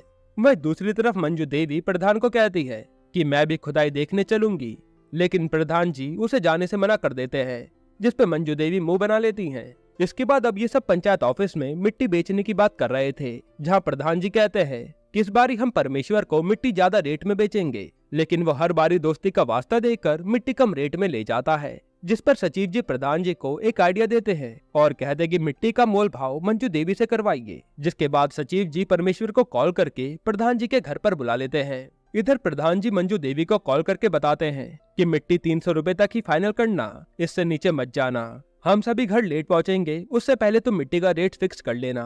अब परमेश्वर प्रधान जी के घर पहुंच जाता है, जहां मंजू देवी उसे चाय पिलाते हुए उसके आने का कारण पूछती है। परमेश्वर बताता है कि प्रधान जी से मिट्टी के बारे में बात करने आया हूँ, जिसपे मंजू देवी कहती है कि मिट्टी के बारे में आप मुझसे बात कर लीजिए, 400 रुपए में मिट्टी फिक्स होगी। जिसपे मोल भाव करते करते वो 300 रुपए में आकर मिट्टी फिक्स कर देती हैं। तब परमेश्वर यहाँ से जाते समय थोड़ा नाराज था और थोड़ी दूर जाने पर उसे प्रधान जी और तीनों जाते हुए दिखते हैं, जिन्हें देखकर उसे सब समझ आ जाता है और वो प्रधान जी को कहता है कि आपने अच्छा नहीं करा। यह कहकर वो वहाँ से चला जाता है। अब ये चारों मंजू देवी के पास आते हैं ये जानने के लिए कि परमेश्वर नाराज होकर क्यों गया। तभी वहाँ रिंकी अपना चार्जर ढूंढते हुए आ जाती है और सचिव जी को देखकर उसे हाय करती है। तब प्रहलाद और विकास एक दूसरे को देखकर इशारे करने लगते हैं। वहीं प्रधान जी सचिव जी को कहते हैं कि आप परमेश्वर के पास जाइए और 280 में मिट्टी का रेट फिक्स करके मामला सेटल करिए। जिसके बाद सचिव जी भट्टे पर जाते हैं परमेश्वर से मिलने और पता चलता है कि वह तो गुस्से में फकोली बाजार निकला हुआ है और रात को वो बीबीपुर जाएगा नाच देखने के लिए। इधर प्रहलाद और विकास आपस में बातें कर रहे थे कि रिंकी और सचिव जी के बीच कुछ तो चल रहा है। तभी वहाँ सचिव जी आते हैं और कहते हैं कि परमेश्वर गुस्से में बीबीपुर चला गया है नाच देखने के लिए, और ये गुस्से में नाच कौन देखने जाता है। इस पर प्रहलाद और विकास सचिव जी को मनाने लगते हैं कि चलो बीबीपुर होकर आते हैं, वहीं परमेश्वर से बात भी कर लेंगे और थोड़ा बहुत नाच भी देख लेंगे, जिससे आपका मूड फ्रेश हो जाएगा। ये सुनकर सचिव जी चलने के लिए तैयार हो जाते हैं। वहीं दूसरी तरफ परमेश्वर नाच देख रहा होता है, जहाँ उसे हरी साड़ी वाली लड़की को देखकर उस पर डाउट होता है कि वो कोई लड़की नहीं बल्कि लड़का नाच रहा है। इधर सचिव जी, प्रहलाद और विकास बीबीपुर के लिए निकलते हैं और वहां पहुंचने के बाद वो देखते हैं कि सारा नाच गाना बंद हो चुका है और परमेश्वर एक आदमी से लड़ रहा है। वो इन तीनों को देखता है तो इनके पास आकर बताता है कि एक लड़का लड़की के रूप में नाच रहा था, और जब गाँव वालों को पता लगा कि वो लड़की नहीं लड़का है तो गाँव वालों ने सारा स्टेज वगैरह तोड़ दिया, जिस चक्कर में उस दूसरी लड़की को चोट भी लग गई। तब प्रहलाद पूछता है कि आखिर गाँव वालों को पता कैसे चला, जिस पर परमेश्वर कहता है कि मैंने ही उन्हें बताया था। अब सचिव जी उससे मिट्टी का रेट फिक्स करने के लिए कहते हैं, लेकिन परमेश्वर उससे कहता है कि पहले तुम उस लड़की को डॉक्टर के पास ले जाओ, तभी मैं मिट्टी 280 के रेट में खरीद लूंगा। जिसके बाद सचिव जी उस लड़की को डॉक्टर के पास ले जाकर उसके हाथ पे पट्टी करवाते हैं। फिर वह लड़की अपने साथियों का इंतजार करने लगती है। तभी सचिव जी लड़की को कहते हैं कि ये नाच गाना छोड़ क्यों नहीं देती, जिस पर वो लड़की सचिव जी से पूछती है कि आप अभी कौन सी नौकरी कर रहे हैं। सचिव जी बता दे कि मैं फुलेरा गांव का सचिव हूँ। लड़की पूछती है कि आपको ये काम पसंद है। सचिव जी कहते कि नहीं, मैं तो MBA की तैयारी कर रहा हूँ।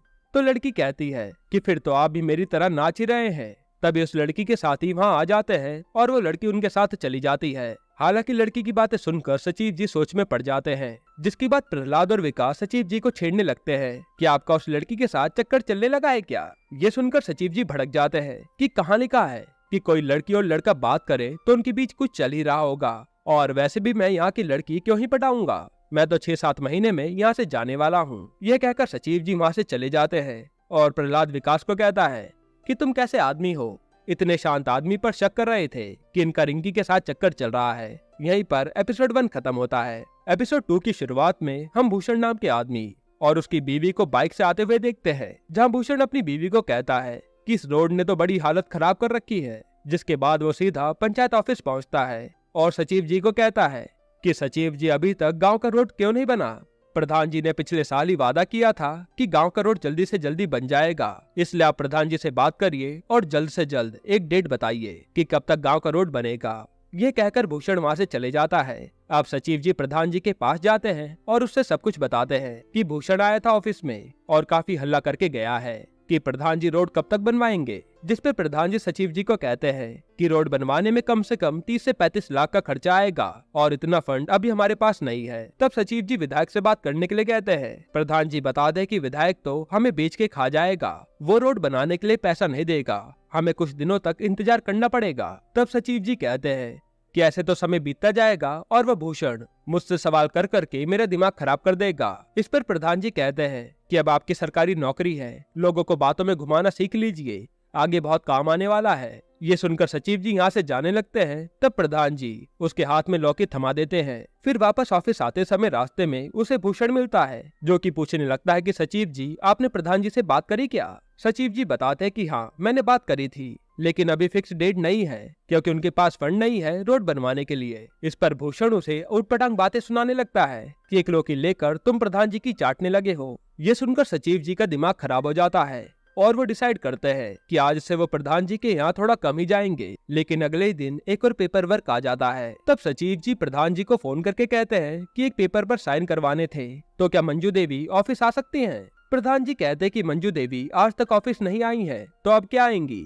और मंजू देवी पास वाले मंदिर में ही गई हैं क्योंकि आज रिंकी का बर्थडे है, तो तुम जाकर वहीं उनसे साइन करवा लो। जिसके बाद सचिव जी पहले तो उस रास्ते को देखते हैं कि कहीं भूषण तो नहीं आ रहा, और रास्ता साफ दिखने पर वो फटाफट मंजू देवी के पास पहुंच जाते हैं और पेपर पर साइन करवाने लगते हैं। लेकिन तभी वहाँ भूषण आ जाता है। फिर मंजू देवी सचिव जी को आज रात रिंकी के बर्थडे पार्टी में इनवाइट करती हैं, लेकिन भूषण को देखकर सचिव जी आने से मना कर देते हैं और कहते कि आज मेरे पास टाइम नहीं है। इसके बाद ये बात मंजू देवी प्रधान जी को बताती है, जिसके बाद प्रधान जी और प्रहलाद सचिव जी के पास पहुंचते हैं और उसे पार्टी में चलने के लिए कहते हैं। जिसके बाद सचिव जी पार्टी में आने के लिए तैयार हो जाते हैं। अब पार्टी में जाने से पहले सचिव जी फकोली बाजार जाकर रिंकी के लिए एक बर्थडे केक खरीद लेते हैं और पार्टी में जाते समय वो उस लौकी को अपनी बाइक में रख लेते हैं, ये सोचते हुए कि रास्ते में अगर भूषण दिखाई दिया तो वो उसे बता देंगे कि वो लौकी प्रधान जी को वापस करने जा रहा है। घर पहुंचने के बाद वो लौकी को अपने बैग में डाल लेते हैं। फिर वो रिंकी को केक देते हैं और उसे बर्थडे विश करते हैं। जिसके बाद रिंकी केक कट करती है और सभी लोग केक खाने लगते हैं। तभी विकास का हाथ सचिव जी के बैग पे पड़ता है और वो उससे पूछने लगते हैं कि ये लौकी आप रात को कहाँ लेकर घूम रहे हैं। और यहाँ आप सचिव जी को सब सच बताना पड़ता है कि कैसे भूषण ने उनकी नाक में दम कर रखा है। जिस पर प्रहलाद कहता है कि भूषण का तो यही काम है, वो लोगों को प्रधान जी के खिलाफ हमेशा भड़काता रहता है, आप उसकी बातों में मत आइए। जिसके बाद सचिव जी यहाँ से जाने लगते हैं। तभी उसे भूषण टकराता है और वो दोबारा से सचिव जी की बेइज्जती करने लगता है। लेकिन इस बार सचिव जी भी चुप नहीं रहते, बल्कि वो उल्टा जवाब देते हुए कहते हैं कि भूषण तुझे और कुछ काम धंधा नहीं रहता क्या? और आज के बाद मेरे आसपास भी दिखाई दिया तो मेरे से बुरा कोई नहीं होगा। इतनी देर में वहाँ प्रधान जी, प्रहलाद और विकास आ जाते हैं, जिन्हें देखकर भूषण वहाँ से चले जाता है। प्रधान जी पूछते हैं कि क्या हुआ सचिव जी?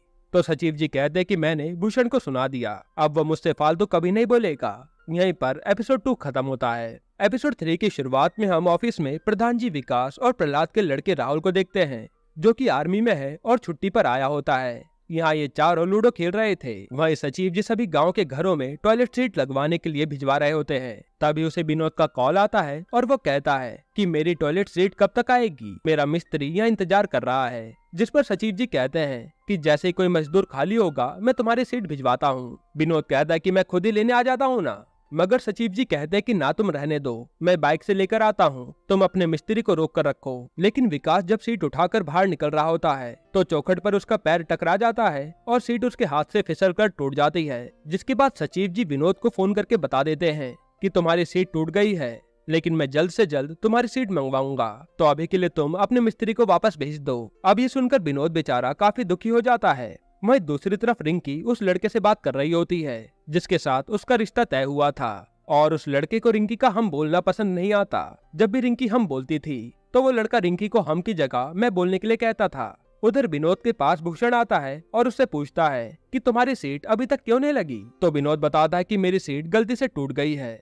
इस पर भूषण विनोद को ही भड़काने लगता है कि तुम्हें प्रधान जी के खिलाफ आवाज उठानी चाहिए, वरना ये लोग तुम्हें ऐसे ही दबाते रहेंगे। फिर इधर रात को सचिव जी मोर्टिन जला रहे होते हैं।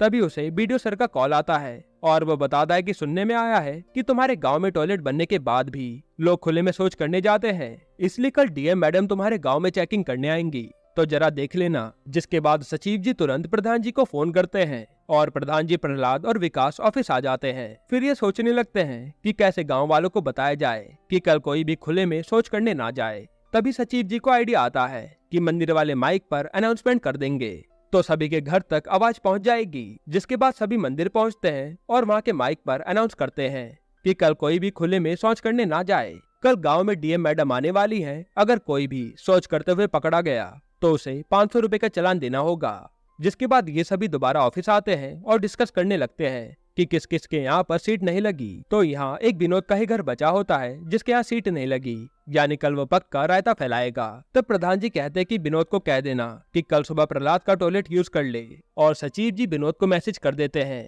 कि कल तुम प्रहलाद जी का टॉयलेट यूज कर लेना। और इधर विनोद उस मैसेज को भूषण को जाकर दिखाता है, जिस पर भूषण कहता है कि तुम्हें इन सबको सबक सिखाने का अच्छा मौका मिल गया है, तो कल तुम ही खुले में जाकर शौच करना। जिस पर विनोद कहता है कि अगर उन्होंने मुझे पकड़ लिया तो मेरा चालान कट जाएगा। भूषण कहता है कि तो तुम अपने मुंह पर कपड़ा ढाक कर जाना, और जैसे ही वो तुम्हें पकड़ने आएंगे तो वहाँ से भाग जाना। अब अगले दिन प्रहलाद सभी को बताता है कि विनोद उसके यहाँ पर आया ही नहीं, जिससे सभी को टेंशन हो जाती है। तब सचिव जी प्रहलाद और विकास को कहते हैं कि आप दोनों जाकर जंगल में देखो, कहीं वो खुले में शौच करने तो चला नहीं गया। उसी समय डीएम मैडम आ जाती हैं और सचिव जी उनके पास चले जाते हैं। फिर मैडम जंगल में चेकिंग करने जाती हैं। तभी उन्हें एक जगह पे मल पड़ा हुआ मिलता है, जिसे देखकर वो पूछती हैं कि ये किसने करा। तब सचिव जी कहते हैं कि ये भैंस का होगा, और ऐसी बातें बनाकर वो सिचुएशन को संभाल लेते हैं। वहीं दूसरी तरफ विनोद अपना काम करने जा ही रहा होता है कि प्रहलाद और विकास उसे आकर पकड़कर वहाँ से ले जाते हैं। लेकिन उन तीनों को डीएम मैडम देख लेती है और वो फौरन वहाँ पहुँच जाती है। अब जैसे डीएम मैडम उन तीनों के सामने आती हैं तो वो तीनों बातें घुमाकर वहाँ से तुरंत रफू चक्कर हो जाते हैं। फिर डीएम मैडम कहते कि सब कुछ ठीक है, लेकिन ध्यान रखना कि कोई खुले में शौच ना करे। ये कहकर वो वहाँ से चली जाती हैं। और इधर अब विनोद के घर पर भी सीट लग गई थी, जिसे देखकर विनोद काफी खुश होता है। यहीं पर एपिसोड 3 खत्म होता है। एपिसोड 4 की शुरुआत में सचिव जी और विकास नशा मुक्ति प्रचार करने वाली गाड़ी का इंतजार कर रहे होते हैं। तभी सचिव जी प्रधान जी के बारे में पूछता है, जिस पर विकास बताता है कि आज प्रधान जी रिंकी के लिए लड़का देखने जा रहे हैं। तभी वो प्रचार की गाड़ी वाला वहाँ आ जाता है और सचिव जी उसे समझा देते हैं कि ये पर्चे तुम्हें हर जगह बांटने होंगे और नशा मुक्ति केंद्र की हेडलाइन को बार बार चलाते रहना होगा। ये कहकर सचिव जी अंदर जाने लगते हैं, लेकिन विकास देखता है कि गाड़ी वाले ने तो पी रखी है, यानी वो फुल टल्ली है, और ये बात वो सचिव जी को बताता है। तब सचिव जी तुरंत उसे गाड़ी से उतरने के लिए कहते हैं, लेकिन वो ड्राइवर कहता है कि मैं इतने दूर से गाड़ी चला कर आया हूँ, मुझे कुछ भी नहीं हुआ। जिस पर सचिव जी कहते हैं कि ठीक है, तो तुम यहाँ से चले जाओ, लेकिन गाड़ी आराम से चलाना। हालांकि थोड़ी दूर जाते ही वो गाड़ी को एक पेड़ से ठोक देता है। तब ये देखकर विकास और सचिव जी कहते हैं कि इसे ऐसे तो बाहर नहीं छोड़ सकते, इसलिए वो उस आदमी को पंचायत ऑफिस में ले आते हैं, जहाँ पहले वो उस आदमी को कुर्सी पर जाकर बैठाते हैं, लेकिन वो आदमी तो सचिव जी के कमरे में जाकर उनके बिस्तर पर सो जाता है। ये देखकर सचिव जी को गुस्सा बहुत आता है और वो कहते हैं कि आज ही मैंने नई बेडशीट बिछाई थी और इसने सारी गंदी कर दी। वहीं दूसरी तरफ प्रधान जी, मंजू देवी और रिंकी अपने घर से निकल जाते हैं उस लड़के को देखने के लिए। फिर रास्ते में प्रधान जी को गाड़ी ठुकी हुई दिखती है, इसलिए वो रुकने की कोशिश करते हैं, लेकिन मंजू देवी कहती हैं कि ये सब तुम बाद में देखना, अभी पहले सीधा लड़का देखने चलते हैं। इधर सचिव जी और विकास उस आदमी का नशा कम करने के लिए प्रहलाद को फोन करते हैं और उसे सब बताते हैं कि एक नशेड़ी ऑफिस में आ गया है, अब उसका नशा कैसे उतारा जाए। जिसपे पहले प्रहलाद कहता है कि एक चाटा खींच के मारिए, उसका सारा नशा उतर जाएगा, लेकिन सचिव जी कहते हैं कि कोई अच्छा सा नुस्खा बताइए। तब प्रहलाद बताता है कि दाल चावल बना के खिला दीजिए, थोड़ी देर बाद उसका सारा नशा उतर जाएगा। अब दाल पहले से ही बनी रखी होती है, तो विकास थोड़े से चावल बनाने लग जाता है। उधर प्रधान जी और उसकी फैमिली मधुबली रेस्टोरेंट में पहुंच जाते हैं, लेकिन काफी देर इंतजार करने के बाद भी लड़के वाले वहां नहीं आए थे। तब प्रधान जी उन लड़कों वालों को फोन करके कहते हैं कि आप कहाँ रह गए, जिस पर लड़के वाले कहते हैं कि हम तो तुम्हारे बताए रेस्टोरेंट में ही बैठे हैं, लेकिन प्रधान जी कहते हैं कि हम भी तो वहीं बैठे हैं, आप शायद गलत वाले रेस्टोरेंट में चले गए, तो आप जल्दी से यहाँ आ जाइए। लेकिन लड़के वाले आने से मना कर देते हैं और कहते हैं कि हम नहीं आएंगे, अब आपको यहाँ आना पड़ेगा। प्रधान जी कहते हैं कि मैंने तो यहाँ पर पहले से एडवांस बुकिंग कर दी है, तो आप आ जाइए, काफी पैसा खर्चा हो चुका है। लेकिन लड़के वाले तो नहीं मानते और उल्टा प्रधान जी की बेइज्जती करके उन्हें चोट तक कह देते हैं, जिसे सुनकर प्रधान जी का पारा हाई हो जाता है और वो फोन काट देते हैं। अब दूसरी बारी मंजू देवी फोन करती है और कहती है अगर आप नहीं आए तो हम यहाँ से वापस चले जाएंगे। वहीं इधर भूषण फिर से सचिव जी को परेशान करने लगता है और जहाँ कार ठुकी होती है वहीं पर खड़ा होकर हॉर्न बजाने लगता है और कहता कि मैं अब यहीं से निकलूंगा, इसलिए गाड़ी हटाइए। तब सचिव जी और विकास किसी तरह मिलकर उस कार को वहां से हटाते हैं और कार हटाते ही भूषण बगल से निकल जाता है। जिसके बाद सचिव जी और विकास उस आदमी को उठाते हैं और उसे खाना खाने के लिए कहते हैं। तब सचिव जी उस आदमी को कहते हैं कि तुम इतनी पीते क्यों हो। वो आदमी सचिव जी से पूछ लेता है कि तुम कितना कमाते हो। सचिव जी कहते हैं 20,000 रुपए। तो आदमी कहता है कि जिस दिन 20,000 में तुम्हारा घर का खर्चा पूरा नहीं हो पाएगा, उस दिन तुम भी नशेड़ी बन जाओगे। अब ये बातें सुनकर सचिव जी का मूड खराब हो जाता है और वो बाहर आकर सिगरेट पीने लगते हैं। तभी प्रहलाद अपने बेटे को स्टेशन छोड़ने जा रहा होता है, क्योंकि उसकी आर्मी की छुट्टी पूरी हो गई थी और रास्ते में वो उससे सचिव जी को मिलवाता है। सचिव जी उसे जाते जाते गुड लक भी कहते हैं। वहीं इधर लड़के वालों के न आने पर प्रधान जी और उसकी फैमिली गुस्से में घर वापस लौट रहे थे। तभी सचिव जी ग्रुप में हाई का मैसेज करते हैं। अब इस हाई का मतलब होता है कि आज रात सबके बीच माहौल बनेगा और बियर की बोतलें खुलेंगी। फिर रात को सब एंजॉय कर रहे होते हैं और हम देखते हैं कि उस आदमी को भी होश आ गया है और वो गाड़ी लेकर वहां से चले जाता है। तब प्रधान जी कहते हैं कि दारू किसी की भी सगी नहीं होती, जिसको अपनी चपेट में ले आए उसे बर्बाद कर देती है। ये सुनकर सचिव जी डर के मारे कहते हैं कि आज से मैं भी कंट्रोल में ही पीऊंगा। इस पर सभी लोग उनका मजाक बनाते हुए हंसने लगते हैं। यहीं पर एपिसोड 4 खत्म होता है। एपिसोड 5 की शुरुआत में हम देखते हैं कि गांव में आज कैमरे इंस्टॉल हो रहे थे, साथ ही आज तीज का माहौल भी था। तो मंजू देवी और गांव के सभी औरतों ने अपने अपने पतियों के लिए व्रत रखा होता है। अब मंजू देवी मंदिर में जाने के लिए तैयार हो रही होती है और अंदर प्रधान जी छुप छुप कर नमकीन खा रहे थे। तब मंजू देवी प्रधान को देखकर कहती हैं कि हमारे सामने खाओगे तो हम तुम्हारी नमकीन छीन नहीं लेंगे। जिसके बाद मंजू देवी मंदिर चली जाती है। इधर सचिव जी और विकास बॉल से खेल रहे होते हैं। तभी एक माधव नाम का व्यक्ति सचिव जी के पास आकर कहता है कि मेरी बकरी खो गई है। तो सचिव जी कहते हैं कि इसमें मैं क्या करूं। माधव कहता है कि सीसीटीवी कैमरे की फुटेज चेक करवा दीजिए, एक बार क्या बता मेरी बकरी मिल जाए। जिस पर सचिव जी पहले तो मना करते हैं, लेकिन माधव के बार बार रिक्वेस्ट करने पर वो उसे सीसीटीवी का फुटेज दिखाने लग जाते हैं। अब वो फुटेज पूरे 5 घंटे की होती है, तो माधव आराम से बैठकर वो देख रहा होता है। इधर मंजू देवी मंदिर में पूजा कर रही होती हैं। तभी वहाँ भूषण की पत्नी भी आ जाती है। दोनों एक दूसरे को देखते हैं, लेकिन बिना कुछ कहे भूषण की पत्नी अंदर चली जाती है और मंजू देवी बाहर आ जाती हैं। फिर मंजू देवी अपनी चप्पल पहनती है और वहाँ से घर चली जाती हैं। थोड़ी देर बाद भूषण की पत्नी भी मंदिर से बाहर निकलती है और अपनी चप्पल ढूंढने लगती है। फिर वो कहते कि लगता है कि मेरी चप्पल चोरी हो गई है। जिसके बाद भूषण और उसकी पत्नी क्रांति देवी सीधा पंचायत ऑफिस जाते हैं और सचिव जी को कहते हैं कि रिकॉर्डिंग चेक कराओ। जिस पर सचिव जी भड़क जाते हैं कि ये कैमरा किसी बड़ी चीज के लिए लगवाया गया है, ना कि किसी बकरी या किसी की चप्पल ढूंढने के लिए। लेकिन भूषण तो हर बार की तरह बवाल करने लगता है। तब सचिव जी विकास को रिकॉर्डिंग चेक करवाने के लिए कहते हैं और रिकॉर्डिंग चेक करने पर पता चलता है कि इसकी चप्पल मंजू देवी पहनकर चली गई है, क्योंकि दोनों की चप्पल लगभग सेम थी। जिस पर सचिव जी कहते हैं कि कोई बात नहीं, ये तो गलती से हो गया होगा, उनके घर पर जाकर अपनी चप्पल चेंज कर लो। लेकिन भूषण कहता है कि अब तो ये चोरी का मामला है और मैं इसकी एफआईआर कराऊंगा। जिसके बाद सचिव जी और विकास प्रधान जी के घर पहुंचते हैं और मंजू देवी को कहते हैं कि आपको अपनी और उनकी चप्पल में फर्क नजर नहीं आया। अब भूषण पता नहीं क्या क्या करेगा। तब रिंकी कहती है कि उसके पास एक ही सबूत है, कैमरा रिकॉर्डिंग, जो उसे डिलीट कर दो। लेकिन इसमें भी काफी लफड़े हो सकते थे, इसलिए सचिव जी रिकॉर्डिंग डिलीट करने से मना कर देते हैं।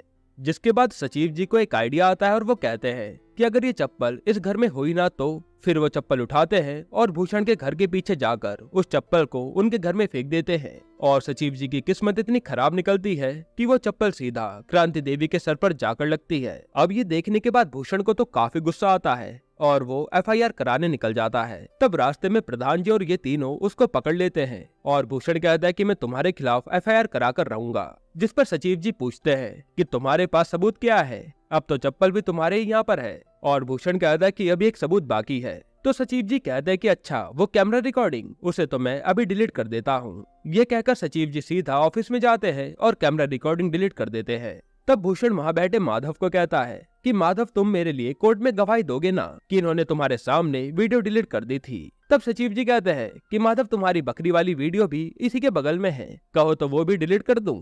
इस पर माधव भूषण से कहता है कि देखा जाए तो तुम्हारी हरकतें बेकार है। तभी प्रधान को फोन आता है कि भूषण की बीवी क्रांति देवी मंजू देवी से लड़ने आई है। ये सुनते प्रधान और सभी लोग प्रधान के घर जाते हैं और यहाँ दोनों की लड़ाई रुकवाते हैं। जिसके बाद क्रांति देवी सभी को कहती है कि अगले इलेक्शन में हम एक बारी जीत गए, इसके बाद हम सबको देख लेंगे। ये कहकर वो यहाँ से चली जाती है। जिसके बाद वहाँ माधव आता है अपनी बकरी लेकर और मंजू देवी उसे कहती है कि अब तो भैया आपकी बकरी मिल गई, तो अगली बार हमें ही वोट देना। माधव कहता है कि जरूर भाभी जी, बस वो हाईवे वाला रोड थोड़ा सा सही हो जाता तो सब कुछ बढ़िया था। तब मंजू देवी प्रधान जी से कहती है कि अगर हमें अगला इलेक्शन जीतना है तो इस सड़क को जल्द से जल्द बनवाना होगा। यहीं पर एपिसोड 5 खत्म होता है। एपिसोड 6 की शुरुआत में हम देखते हैं कि प्रधान जी विधायक से मिलने जा रहे होते हैं, साथ ही वो विधायक के लिए एक लौकी भी रख लेते हैं। यहाँ प्रधान जी के साथ प्रहलाद और विकास भी जाने को कहते हैं, पर सचिव जी उनके साथ जाने से मना कर देते हैं। अब विकास विधायक से मिलने के लिए परफ्यूम वगैरह लगाकर अच्छे से तैयार होकर आता है। दूसरी तरफ रिंकी को वो लड़का बार बार कॉल कर रहा होता है जिसके साथ उसका रिश्ता टूट गया था। तो रिंकी उस लड़के को कहती है कि अगर तुमने दोबारा फोन किया तो मैं अपने पापा को बता दूंगी। तो वो लड़का हंसते हुए कहता है कि हाँ, बता ही दो। इधर प्रधान जी, प्रहलाद और विकास विधायक से बात कर रहे होते हैं उस रोड के बारे में, लेकिन विधायक तो उनकी किसी भी बात को सुन नहीं रहा था, बल्कि वो विकास को अपने से थोड़ा दूर बैठा देता है और कहता है कि तुमने कौन सा बदबूदार सेंट लगाया है। ये सुनकर विकास का मुंह लटक जाता है। फिर विधायक रोड बनाने के लिए फंडिंग देने से ही मना कर देता है। जिसके बाद विधायक इन तीनों को एक ट्रैक्टर में बैठाकर अपने लोगों के साथ धरने के लिए भेज देता है, जहां वो सब रेलवे ट्रैक पर बैठेंगे एक एक्सप्रेस ट्रेन को रुकवाने के लिए, जो कि फकोली स्टेशन पर नहीं रुकती। उधर रिंकी पंचायत ऑफिस जाती है सचिव जी के पास और बताती है कि वो लड़का मुझे बार बार फोन करके परेशान कर रहा है। जिस पर सचिव जी पहले उसे चाय पिलाते हैं, फिर वो लड़के का नंबर लेकर उससे बात करते हैं और कहते कि मैं गाजियाबाद पुलिस स्टेशन से बात कर रहा हूँ। रिंकी ने तुम्हारे खिलाफ रिपोर्ट दी है, अगर तुमने दोबारा रिंकी को फोन किया तो मजबूरन तुम्हारे खिलाफ एफआईआर करनी पड़ेगी। जिस पर वो लड़का माफी मांगते हुए कहता है कि आज के बाद मैं रिंकी को कॉल नहीं करूंगा। ये सुनकर रिंकी काफी खुश होती है। इधर पुलिस वाले सभी लोगों को रेलवे ट्रैक से हटा देते हैं, लेकिन विधायक के कहने पर प्रधान जी, प्रहलाद और विकास रेलवे ट्रैक पर लेट जाते हैं। जिसके बाद पुलिस उन्हें उठाकर थाने में बंद कर देती है। अब यहाँ रिंकी और मंजू देवी काफी परेशान हो रहे होते हैं क्योंकि प्रधान जी का फोन नहीं लग रहा था। तब रिंकी सचिव जी को फोन करके कहती है कि प्रधान जी का पता लगाओ। वहीं यहाँ पर प्रधान जी पुलिस को समझा रहे होते हैं कि मैं फुलेरा गांव का प्रधान हूँ, लेकिन पुलिस वालों को उनकी बातों पर यकीन नहीं होता। तब सचिव जी उस पुलिस स्टेशन में पहुँचते हैं और पुलिस वालों को बताते हैं कि ये गांव के प्रधान हैं। तब पुलिस वाले उन्हें छोड़ देते हैं। जिसके बाद वो अपनी बाइक लेने के लिए विधायक के घर जाते हैं। अब यहाँ पर विधायक खुद ही उन्हें पुलिस स्टेशन लेने के लिए निकल रहा था और जब विधायक को पता लगता है कि सचिव जी ने इन तीनों को थाने से बाहर निकलवाया है, तब विधायक उसे गाली देने लगता है और काफी भला बुरा सुनाता है कि हम खुद आते और इन्हें निकलवाकर फोटो खिंचवाते और इन्हें मान सम्मान के साथ बाहर लाते तो हमारी छवि भी अच्छी होती, लेकिन तुमने सब कचरा कर दिया। ये सुनकर सचिव जी को बहुत बुरा लगता है कि सबके सामने इतनी बेइज्जती हो गई और विधायक प्रधान जी को कहता है कि हमें पहले कुछ ऐसा करके दिखाओ जिससे हम तुम्हारे गांव के रोड पर इन्वेस्ट कर सके। इसलिए पहले तुम थोड़ी भीड़ इकट्ठा करो, फिर उस दिन हम आएंगे और तुम्हारे गांव में फंडिंग देने का अनाउंसमेंट करेंगे। इसके बाद सब घर आ जाते हैं और रात को रिंकी को अपने पापा से पता लगता है कि सचिव जी के साथ विधायक ने क्या किया। तब रिंकी मंजू देवी के फोन से सचिव जी का नंबर लेकर उससे बात करती है ताकि सचिव जी का मूड थोड़ा ठीक हो सके। यहीं पर एपिसोड 6 खत्म होता है। एपिसोड 7 की शुरुआत में हम देखते हैं कि प्रहलाद और विकास रोड पर गाड़ियों को रोक के उनसे चंदा इकट्ठा कर रहे होते हैं क्योंकि गांव में 3 दिन तक अखंड कीर्तन चलेगा। जिसके बाद वहाँ सचिव जी का दोस्त सिद्धार्थ आता है और वो प्रहलाद और विकास को अपने इंट्रोडक्शन देता है। फिर वहाँ से वो सीधा पंचायत ऑफिस पहुँचता है और सचिव जी से मिलता है, जिसे देखकर सचिव जी काफी खुश होते हैं। वहीं दूसरी तरफ मंजू देवी प्रधान को कह रही होती है कि हम प्रधान हैं तो हमें सबसे ज्यादा चंदा देना चाहिए, इसलिए आप चंदे में 20,000 रुपए दे दीजिए। इधर सिद्धार्थ सचिव जी को खेत घुमाने के लिए कहता है, जिस पर सचिव जी कहते हैं कि इतनी धूप में कहाँ जाएंगे, अभी तो तू खा पी और आराम कर। जिसके बाद ये दोनों गद्दा लेने के लिए प्रधान जी के यहाँ आते हैं। यहाँ प्रधान जी सिद्धार्थ से मिलते हैं और फिर सचिव जी वहाँ से गद्दा ले लेते हैं। साथ ही जाते समय सिद्धार्थ वहाँ खड़ी भैंस के साथ फोटो भी खिंचवाता है क्योंकि उसे गांव में आकर काफी मजा आ रहा था। जिसके बाद ये सब एक पेड़ के पास पहुंचते हैं जहां पर बियर की बोतल खोल ली जाती है और ये सब खूब एंजॉय करते हैं। तभी प्रधान जी सचिव जी को बताते हैं कि अखंड कीर्तन में विधायक को भी बुलाया जा रहा है जिससे वो हमें रोड की फंडिंग दे। ये सुनकर सचिव जी गुस्सा हो जाते हैं और कहते हैं कि आप सब विधायक के सामने इतना झुककर क्यों रहते हो, कल भी उसने मुझे कितना सुनाया लेकिन आप में से किसी ने उसे कुछ भी नहीं कहा। दोस्ती बोलने से नहीं होती, उसे निभाया भी जाता है। यह कहकर वो वहाँ से चले जाते हैं। जिसके बाद सब अपने अपने ठिकाने पर जाते हैं और सबका मुंह लटका हुआ था। तब सिद्धार्थ सचिव जी को कहता है कि सब तो चले गए लेकिन ये बियर तो पड़ी है, तो क्यों ना हम दोनों पी लेते हैं। जिसके बाद सिद्धार्थ बियर लेने जाता है तो बियर वाली बाल्टी पर सांप बैठा होता है, जिसे देखकर सिद्धार्थ और सचिव जी की हालत खराब हो जाती है और सचिव जी तुरंत प्रहलाद को फोन करके बताते हैं कि ऑफिस में सांप आ गया है। जिसके बाद प्रहलाद, प्रधान जी और विकास लाठी लेकर ऑफिस पहुंचते हैं। फिर ये तीनों पूरे ऑफिस को छान लेते हैं लेकिन इन्हें कहीं भी सांप नहीं दिखता। फिर जब सबके सोने का समय हो जाता है तो सिद्धार्थ यहाँ सोने से मना कर देता है, जिस पर प्रधान जी सचिव जी और सिद्धार्थ को उसके घर चल के सोने के लिए कहते हैं। तब सचिव जी प्रधान से आज के लिए माफी मांगते हैं और कहते हैं कि अगर आप विधायक को बुलाना चाहते हैं तो उसे बुला लीजिए। तभी वहाँ की लाइट चली जाती है और इनकी बाहर लालटेन टांगने आती है। तब रिंकी और सचिव जी थोड़ी देर बातें करते हैं, जिन्हें देखकर सिद्धार्थ समझ जाता है कि इनके बीच जरूर कुछ तो चल रहा है और फिर ये दोनों सो जाते हैं। यहीं पर एपिसोड 7 खत्म होता है। एपिसोड 8 की शुरुआत में हम देखते हैं कि पूरा गांव अखंड कीर्तन करवाने के लिए पूरे उल्लास के साथ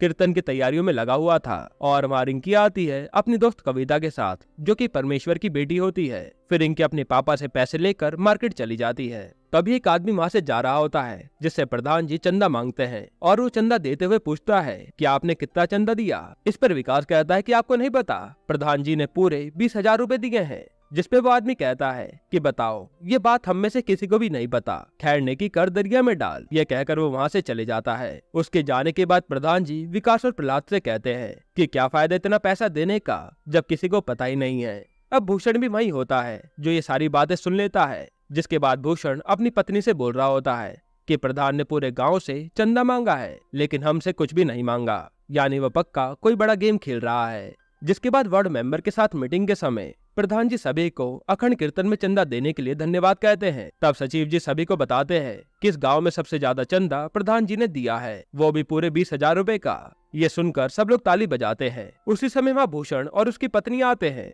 भूषण सभी के सामने कहता है कि वो भी इस कीर्तन में योगदान देना चाहता है। मेरा छोटा सा टेंट हाउस का बिजनेस है, तो कीर्तन के लिए जो भी टेंट माइक वगैरह लगेगा वो सब मैं फ्री में दूंगा, जिसकी कीमत 30 से 35,000 है। और प्रधान से भी ज्यादा चंदा भूषण ने दिया था, जिस वजह से उसके लिए तालियां बज जाती है। फिर मीटिंग खत्म होने के बाद सब आपस में बैठकर बातचीत कर रहे होते हैं कि सारी वाहवाही तो वो भूषण ले गया। तब मंजू देवी प्रधान से विधायक को बुलाने के लिए कहती है, जिससे वो यहाँ आकर रोड फंडिंग की अनाउंसमेंट करे। ये सुनकर सचिव जी थोड़ा सा नाराज हो जाते हैं, लेकिन वो कहते कि कोई बात नहीं, आप विधायक को बुला लीजिए, वैसे भी यहाँ पर कुछ काम नहीं रहेगा तो 3 दिन के लिए मैं अपनी माँ से मिलने जा रहा हूँ। जिसके बाद वो अपनी टिकट करवाने फकोली बाजार जाते हैं। फिर टिकट करवाने के बाद बाजार में उसे रिंकी मिलती है, जो कि उसे समोसा खाने के लिए इनवाइट करती है। और समोसा खाते समय सचिव जी रिंकी को बताते हैं कि वो 3 दिनों के लिए घर वापस जा रहे हैं। तब रिंकी उन्हें मनाने लगती है कि पूजा देखने के बाद ही घर जाइएगा। वहीं दूसरी तरफ प्रधान जी, प्रहलाद और विकास विधायक को अखंड कीर्तन में इनवाइट करने आते हैं, जहाँ विधायक आने के लिए तैयार हो जाता है, लेकिन वो कहता है कि उस सचिव को उस कीर्तन में मत रखना। जिस पर प्रहलाद कहता है कि विधायक जी, आप सचिव जी के बारे में ऐसा मत बोलिए, वो काफी अच्छे इंसान है। तब विधायक प्रहलाद को भी सुनाने लगता है, जिस पर प्रधान जी भी भड़क जाते हैं और कहते हैं कि अब मैं एक और शब्द नहीं सुनूंगा। और विधायक अब उन तीनों को घर से बाहर निकाल देता है। लेकिन इस बार ये तीनों भी अच्छे से विधायक को सुनाकर आए थे। फिर ये तीनों पंचायत ऑफिस पहुंचते हैं, जहां प्रहलाद सचिव जी को बताता है कि इस बारी विधायक को प्रधान जी ने काफी अच्छे से सुनाया है। ये सुनकर सचिव जी काफी खुश होते हैं। फिर प्रधान जी सचिव जी की टिकट फाड़ देते हैं और कहते कि अब आप 3 दिन बाद ही अपने घर जाइएगा प्रसाद लेकर, क्योंकि अब वो विधायक तो यहाँ नहीं आने वाला। जिसके बाद ये चारों बियर पीने लगते हैं, साथ ही सिद्धार्थ को वीडियो कॉल भी करते हैं। उसी समय प्रहलाद को कॉल आता है कि उसका बेटा शहीद हो गया है। ये सुनकर उसके पैरों के नीचे से जमीन खिसक जाती है। इसके बाद अगले दिन आर्मी वाले राहुल की बॉडी लेकर आते हैं और पूरा फुलेरा गांव राहुल के शहीद होने पर रो रहा होता है। तभी माँ राहुल को श्रद्धांजलि देने के लिए विधायक उस गाँव में पहुँचता है, जिस पर मंजू देवी, रिंकी और कुछ औरतें मिलकर उसका रास्ता रोक लेती हैं और उसे गाँव से वापस जाने के लिए कहती हैं। दरअसल विधायक यहाँ पर भी अपना प्रचार करने आया होता है, लेकिन मंजू देवी ने उस औरतों के साथ मिलकर वापस भेज दिया था। जिसके बाद प्रहलाद अपने बेटे की चिता को आग देता है और फिर प्रहलाद अपने कमरे में जाकर 3 दिन तक बाहर नहीं आता। तब प्रधान जी, विकास और सचिव जी उससे मिलने जाते हैं और उसे पंचायत ऑफिस लेकर आते हैं, जहां प्रहलाद अपने आप को संभाल नहीं पाता और काफी फूट फूट कर रोता है। तब प्रधान जी उसे गले लगाकर चुप कराते हैं। इसके बाद अगले दिन प्रधान जी के घर पर एक लेटर आता है और जैसे मंजू देवी उसे रिंकी को दिखाती है, तो रिंकी पढ़ के बताती है कि इसमें सचिव जी के ट्रांसफर की बात की गई है, यानी अब सचिव जी यहाँ से चले जाएंगे और ये ट्रांसफर उस विधायक ने कराया था। यहीं पर सीजन 2 खत्म होता है। दोस्तों, अब इसका सीजन 3 2 दिनों में आने वाला है, जिसका एक्सप्लेनेशन हम जल्दी ले आएंगे। इसलिए आप हमारे चैनल को भी सब्सक्राइब कर बेल आइकन दबा दीजिए। और अगर आपको हाल ही में आई एक बेहतरीन मूवी देखनी है तो आप ये वीडियो देख लीजिए। दोस्तों, आज हम एक्सप्लेन करने वाले हैं हाल ही में वेब सीरीज पंचायत सीजन 3 के सारे एपिसोड्स को। अगर आपको सीजन 1 और सीजन 2 देखना है तो आप हमारी बनाई प्लेलिस्ट देख सकते हैं। अब आप वीडियो को भी लाइक कर दीजिए। हम चलिए कहानी शुरू करते हैं। तो एपिसोड 1 की शुरुआत में हम सचिव जी और उसके मौसी के लड़के को देखते हैं। ये दोनों एक दूसरे से बातें करते हुए सिगरेट पी रहे होते हैं। तब सचिव जी का भाई उससे पूछता है कि अब की बार ट्रांसफर कहाँ हुआ है। सचिव जी बताते हैं भयपुरा गाँव में, जिसे सुनकर उनका भाई कहता है कि यार ये थोड़ा डरावना सा नाम नहीं लग रहा, इससे बढ़िया तो फुलेरा गांव था। फिर उसका भाई पूछता है कि अच्छा तेरी तैयारी कैसी चल रही है। सचिव जी जवाब देते हैं बहुत बढ़िया। इसके बाद सीन शिफ्ट होता है फुलेरा गांव में, जहां हम नए सचिव को आते हुए देखते हैं। और जब वो पंचायत ऑफिस पहुंचता है तो वहां ताला लगा हुआ देखकर वो प्रधान को फोन करता है, लेकिन प्रधान जी और विकास दोनों ही उसका फोन नहीं उठाते। दूसरी तरफ हम प्रधान जी को देखते हैं, जो विकास को कहते हैं कि विकास जरा ऑफिस में चक्कर लगाकर देख के आओ, वो नया सचिव कर क्या रहा है। तभी मंजू देवी प्रधान जी से कहती है कि क्यों पंगा ले रहे हो, करने दीजिए ना ज्वाइनिंग नए सचिव को। जिस पर प्रधान जी कहते हैं कि अगर इस नए सचिव ने ज्वाइनिंग कर ली तो हमेशा के लिए सचिव जी का पत्ता कट हो जाएगा, यानी ये सब सचिव जी के लिए इस नए सचिव को ज्वाइनिंग करने से रोक रहे हैं। वहीं वो नया सचिव रास्ते में घूमते हुए भूषण और विनोद से टकरा जाता है। तो भूषण उससे पूछता है कि भाई साहब आप कौन हैं, जिस पे वो बताता है कि मैं इस गांव का नया सचिव हूँ और इस गांव में चल क्या रहा है, मुझे ज्वाइनिंग करनी है पर अभी तक पंचायत ऑफिस का ताला नहीं खुला। जिस पे भूषण उसे भड़काने लगता है कि यहाँ पुराने वाले सचिव के जाने के बाद से ही वो पंचायत ऑफिस नहीं खुला और तुम्हारी औकात ही क्या है प्रधान के सामने। जिस पर सचिव भड़क जाता है और कहता है कि मैं कोई छोटा मोटा सचिव नहीं हूँ, मेरे सर पर विधायक जी का हाथ है। तभी वहाँ पर विकास आता है और नया सचिव उसे देखकर पूछने लगता है कि भाई साहब तुम ताला क्यों नहीं खोल रहे हो, अगर तुमने ताला नहीं खोला तो मुझसे बुरा कोई इंसान नहीं होगा। लेकिन विकास बिना कुछ भी कहे वहाँ से बाइक मोड़कर चले जाता है और नया सचिव पीछे से चिल्लाता हुआ कहता है कि अब तो मैं ताला तोड़कर अंदर घुसूंगा। तब भूषण उसे और भी भड़काते हुए कहता है कि तुम्हारे यहाँ पर कोई भी नहीं सुनने वाला, तो ये लो हथौड़ा और जाकर तोड़ दो ताला। ये सुनकर पहले तो वो हिचकिचाने लगता है, लेकिन भूषण के बार बार कहने पर वो ताला तोड़ने के लिए जाता है और भूषण और विनोद दूर खड़े होकर ये नजारा देख रहे थे। इधर विकास प्रधान जी को आकर बताता है कि उसने दरवाजा तोड़ने की धमकी दी है, क्या करूं, प्रहलाद चाचा को ले जाऊं? जिस पर प्रधान जी सोचते हुए कहते हैं कि चलो ले जाओ, लेकिन ध्यान रखना प्रहलाद सिर्फ समझाए, मारपीट पर ना उतर आए, और अगर प्रहलाद ने ज्यादा दारू पी रखी होगी तो उसे लेकर मत जाना। तब विकास कहता है कि आजकल उनका पता ही नहीं लगता कि उन्होंने ज्यादा पी रखी है या कम। तभी वहाँ मंजू देवी आती हैं और विकास को खाना देते हुए कहती हैं कि इसे प्रहलाद को दे देना, और कहती है कि आपके और उस सचिव के बीच जो भी गड़बड़ चल रही है उसके बीच में प्रहलाद को बिल्कुल मत लाना। उस टाइम पर प्रधान जी मंजू देवी को तो मना कर देते हैं, लेकिन विकास वहाँ से सीधा प्रहलाद के पास पहुँचता है। तब हम प्रहलाद को देखते हैं जो अपने बेटे के गुजर जाने के बाद गम में नशे में पड़ा होता है। विकास उसके पास जाकर उसे जगाता है और उसे खाना खाने के लिए कहता है। फिर जैसे प्रहलाद टिफिन खोलने लगता है, इतनी देर में विकास प्रहलाद को बता देता है कि नया सचिव ज्वाइनिंग करने आया है और वो ताला तोड़ने वाला है। ये सुनकर प्रहलाद को बहुत गुस्सा आता है, जिसके बाद ये दोनों बाइक पर बैठकर सीधा ऑफिस पहुंच जाते हैं। इधर भूषण और विनोद इन्हें देखकर दूर से ही मजे ले रहे थे और एक दूसरे से कहते हैं कि भैया अब मजा आएगा। फिर पंचायत ऑफिस आने के बाद प्रहलाद खाना खाने लगता है और सचिव को कहता है कि तुम ताला तोड़ते रहो, और विकास जब तक हम खाना खा रहे हैं तुम एक बढ़िया सा बांस ले आओ और आगे से उसे थोड़ा नुकीला रखना। अब इसके बाद हम विधायक को देखते हैं जिसने अपने घर में संगीत का कार्यक्रम रखा था और विधायक अपनी बेटी के साथ बैठा होता है। तभी वो अपनी बेटी से पूछता है कि बेटिया हम इस अपने नए घोड़े का क्या नाम रखें? उसकी बेटी कहती है सितारा रख दीजिए, और विधायक उस घोड़े का नाम सितारा सिंह रख देते हैं। तभी विधायक का चेला उसे बताता है कि जो आपने सचिव फुलेरा गाँव में भेजा था उसे वहाँ का प्रधान ज्वाइनिंग करने नहीं दे रहा। ये सुनकर विधायक का खून खोल जाता है और वो तुरंत गाड़ी निकलवाता है और कहता है कि आज चलो पूरे गांव वालों को मिलकर मारेंगे। जिस पर उसका चेला उसे समझाता है कि विधायक जी जरा जरा सी बातों के लिए आप कहां जाएंगे, आप बस डीएम मैडम को कंप्लेन कर दीजिए, बाकी वो देख लेंगी। और विधायक डीएम मैडम को कंप्लेन कर देता है। जिसके बाद हम प्रधान जी को देखते हैं जिसके पास डीएम मैडम का फोन आता है। तब प्रधान जी मंजू देवी की बात करवाता है और डीएम मैडम मंजू देवी को काफी बुरी तरीके से हड़का देती हैं कि तुम्हारे ऑफिस में चल क्या रहा है। मंजू देवी कहती कि क्या चल रहा है मैडम, कुछ भी तो नहीं।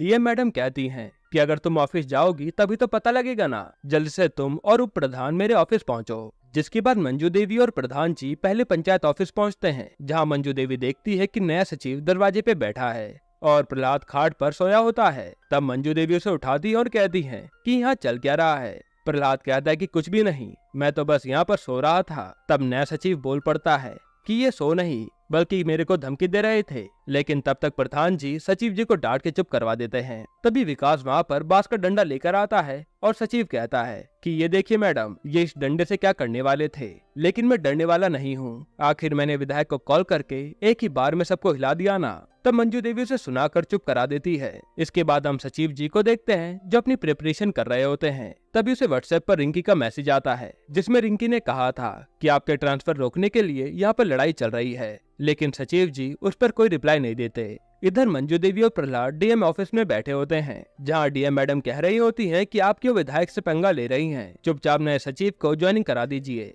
जिस पर प्रहलाद कहता है कि नहीं मैडम, अगर ज्वाइनिंग करेंगे तो पुराने सचिव जी ही करेंगे, वरना विधायक का तो कोई भी चेला हमारे गाँव में ज्वाइनिंग नहीं कर पाएगा, और अगर करने की कोशिश करेगा तो मैं उसके हाथ पैर तोड़ दूंगा। ये कहकर वो ऑफिस से बाहर चले जाता है। फिर डीएम मैडम मंजू देवी को समझाते हुए बाहर आती हैं कि जरा प्रहलाद को समझाइए, बेकार में दुश्मनी मोल मत ले, वो विधायक वैसे भी बहुत गंदा आदमी है। अब यहाँ से ये सब सीधा पंचायत ऑफिस पहुँचते हैं, जहाँ वो सचिव अभी भी बैठा होता है और मंजू देवी उससे कहती है कि यहाँ पर आपको बस काम से मतलब रखना है, फालतू किसी के मामले में टांग नहीं अड़ानी। यानी मंजू देवी उसकी ज्वाइनिंग करवाने वाली है। तब सचिव कहता है कि हम क्यों किसी के काम में टांग अड़ाएंगे, और ये आप मुझे बार बार धमकी देना बंद करिए, हमारे सर पर विधायक जी का हाथ है। ये सुनकर प्रहलाद को गुस्सा आ जाता है और वो उसी बांस को उठाकर सचिव को मारने के लिए आगे बढ़ता है। तभी प्रधान के पास डीएम मैडम का फोन आता है और वो बताती हैं कि विधायक को जेल हो चुकी है, उस पर आरोप लगा है कि उसने कुत्ते को जान से मारकर खा लिया है। ये सुनकर सभी लोग काफी खुश हो जाते हैं, यानी अब विधायक गया तो इस नए सचिव को भी ज्वाइनिंग करने नहीं दिया जाता। अगले दिन रिंकी व्हाट्सएप पर मैसेज करके सचिव जी को बताती है कि आपका ट्रांसफर रोक दिया गया है, जिसे देखकर सचिव जी खुश हो जाते हैं और रिंकी को कॉल करके उससे सारी इन्फॉर्मेशन पूछते हैं कि ये कैसे हुआ, कब हुआ। और इसी के साथ एपिसोड 1 यहीं पर खत्म होता है। एपिसोड 2 की शुरुआत में हम जगमोहन और उसकी फैमिली को देखते हैं जो आपस में बतिया रहे होते हैं। तभी उन्हें किसी चीज की आवाज आती है और जगमोहन भागते हुए बाहर जाकर देखता है तो प्रधान जी और मंजू देवी बाइक से गिर गए होते हैं क्योंकि उनके रास्ते में गड्ढा आ गया था। तब जगमोहन उन्हें उठने में उनकी मदद करता है। फिर प्रधान जी और मंजू देवी यहाँ से चले जाते हैं। जिसके बाद हम सचिव जी को देखते हैं जो गांव में वापस आ गए थे और हैंडपंप से नहाने के लिए बाल्टी भर रहे होते हैं। तभी वो भूषण को देखते हैं और उससे कहते हैं कि आपका हथौड़ा अंदर रखा हुआ है, जाकर ले लीजिए और आपके और मेरे बीच कोई दुश्मनी नहीं है। मैं यहाँ पर अपनी नौकरी करने आया हूँ तो मुझे शांति से नौकरी करने दीजिएगा।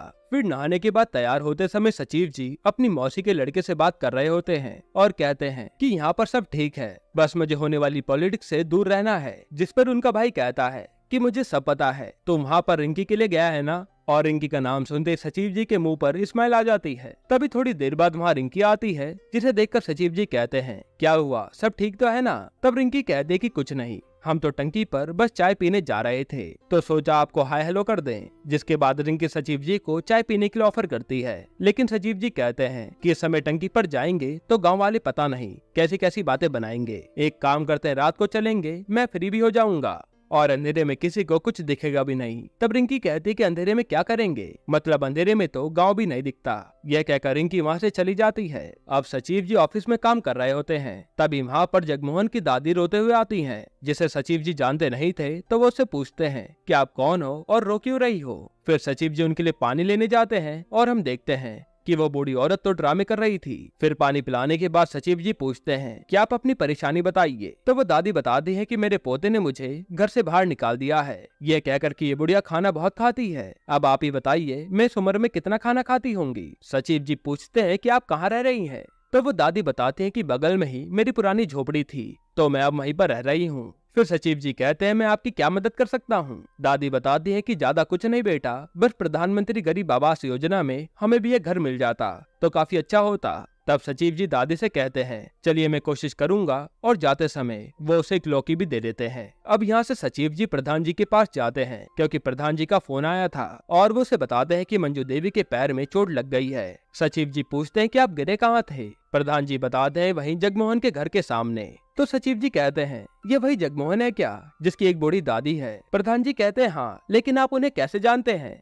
सचिव जी बताते हैं कि उसकी दादी आज प्रधानमंत्री गरीब आवास योजना से घर मांगने के लिए आई थी। जिस पे मंजू देवी कहती हैं कि उन्हें क्यों मिलेगा घर, उनका घर तो पहले से बना हुआ है। सचिव जी कहते हैं कि जगमोहन ने अपनी दादी से लड़ाई करके उन्हें घर से बाहर निकाल दिया है। लेकिन मंजू देवी बताती हैं कि जब सवेरे हम गिरे थे तब वो तो अपने पोते के साथ ही थी। जिसपे प्रधान जी कहते हैं कि ये क्या नौटंकी चल रही है, सचिव जी जरा चेक करके आइए। इसके बाद सचिव जी निकल ही रहे होते हैं तभी वहाँ विकास आ जाता है और सचिव जी से पूछता है कि आपने प्रहलाद चाचा को देखा है क्या। सचिव जी मना कर देते हैं। तब विकास बताता है कि पता नहीं वो कहाँ चले गए, एक दिन से गायब है। फिर सचिव जी थोड़ा सोचते हैं और कहते हैं कि कहीं निकल गए होंगे घूमने फिरने। वैसे जगमोहन का घर कहाँ है। जिसके बाद ये दोनों वहाँ चले जाते हैं। अब यहाँ वो बूढ़ी दादी सही में झोपड़ी में रह रही होती है और जगमोहन अपने ही घर के दरवाजे पर खड़ा होता है। मगर वहाँ ताका झाकी करने पर सचिव जी को थोड़ा डाउट होता है तो वो उस दादी से अपनी लौकी मांगते हैं जो उसे सचिव जी ने दी थी। मगर दादी बहाने बनाने लगती है कि वो लौकी तो मैंने पूरी खा ली।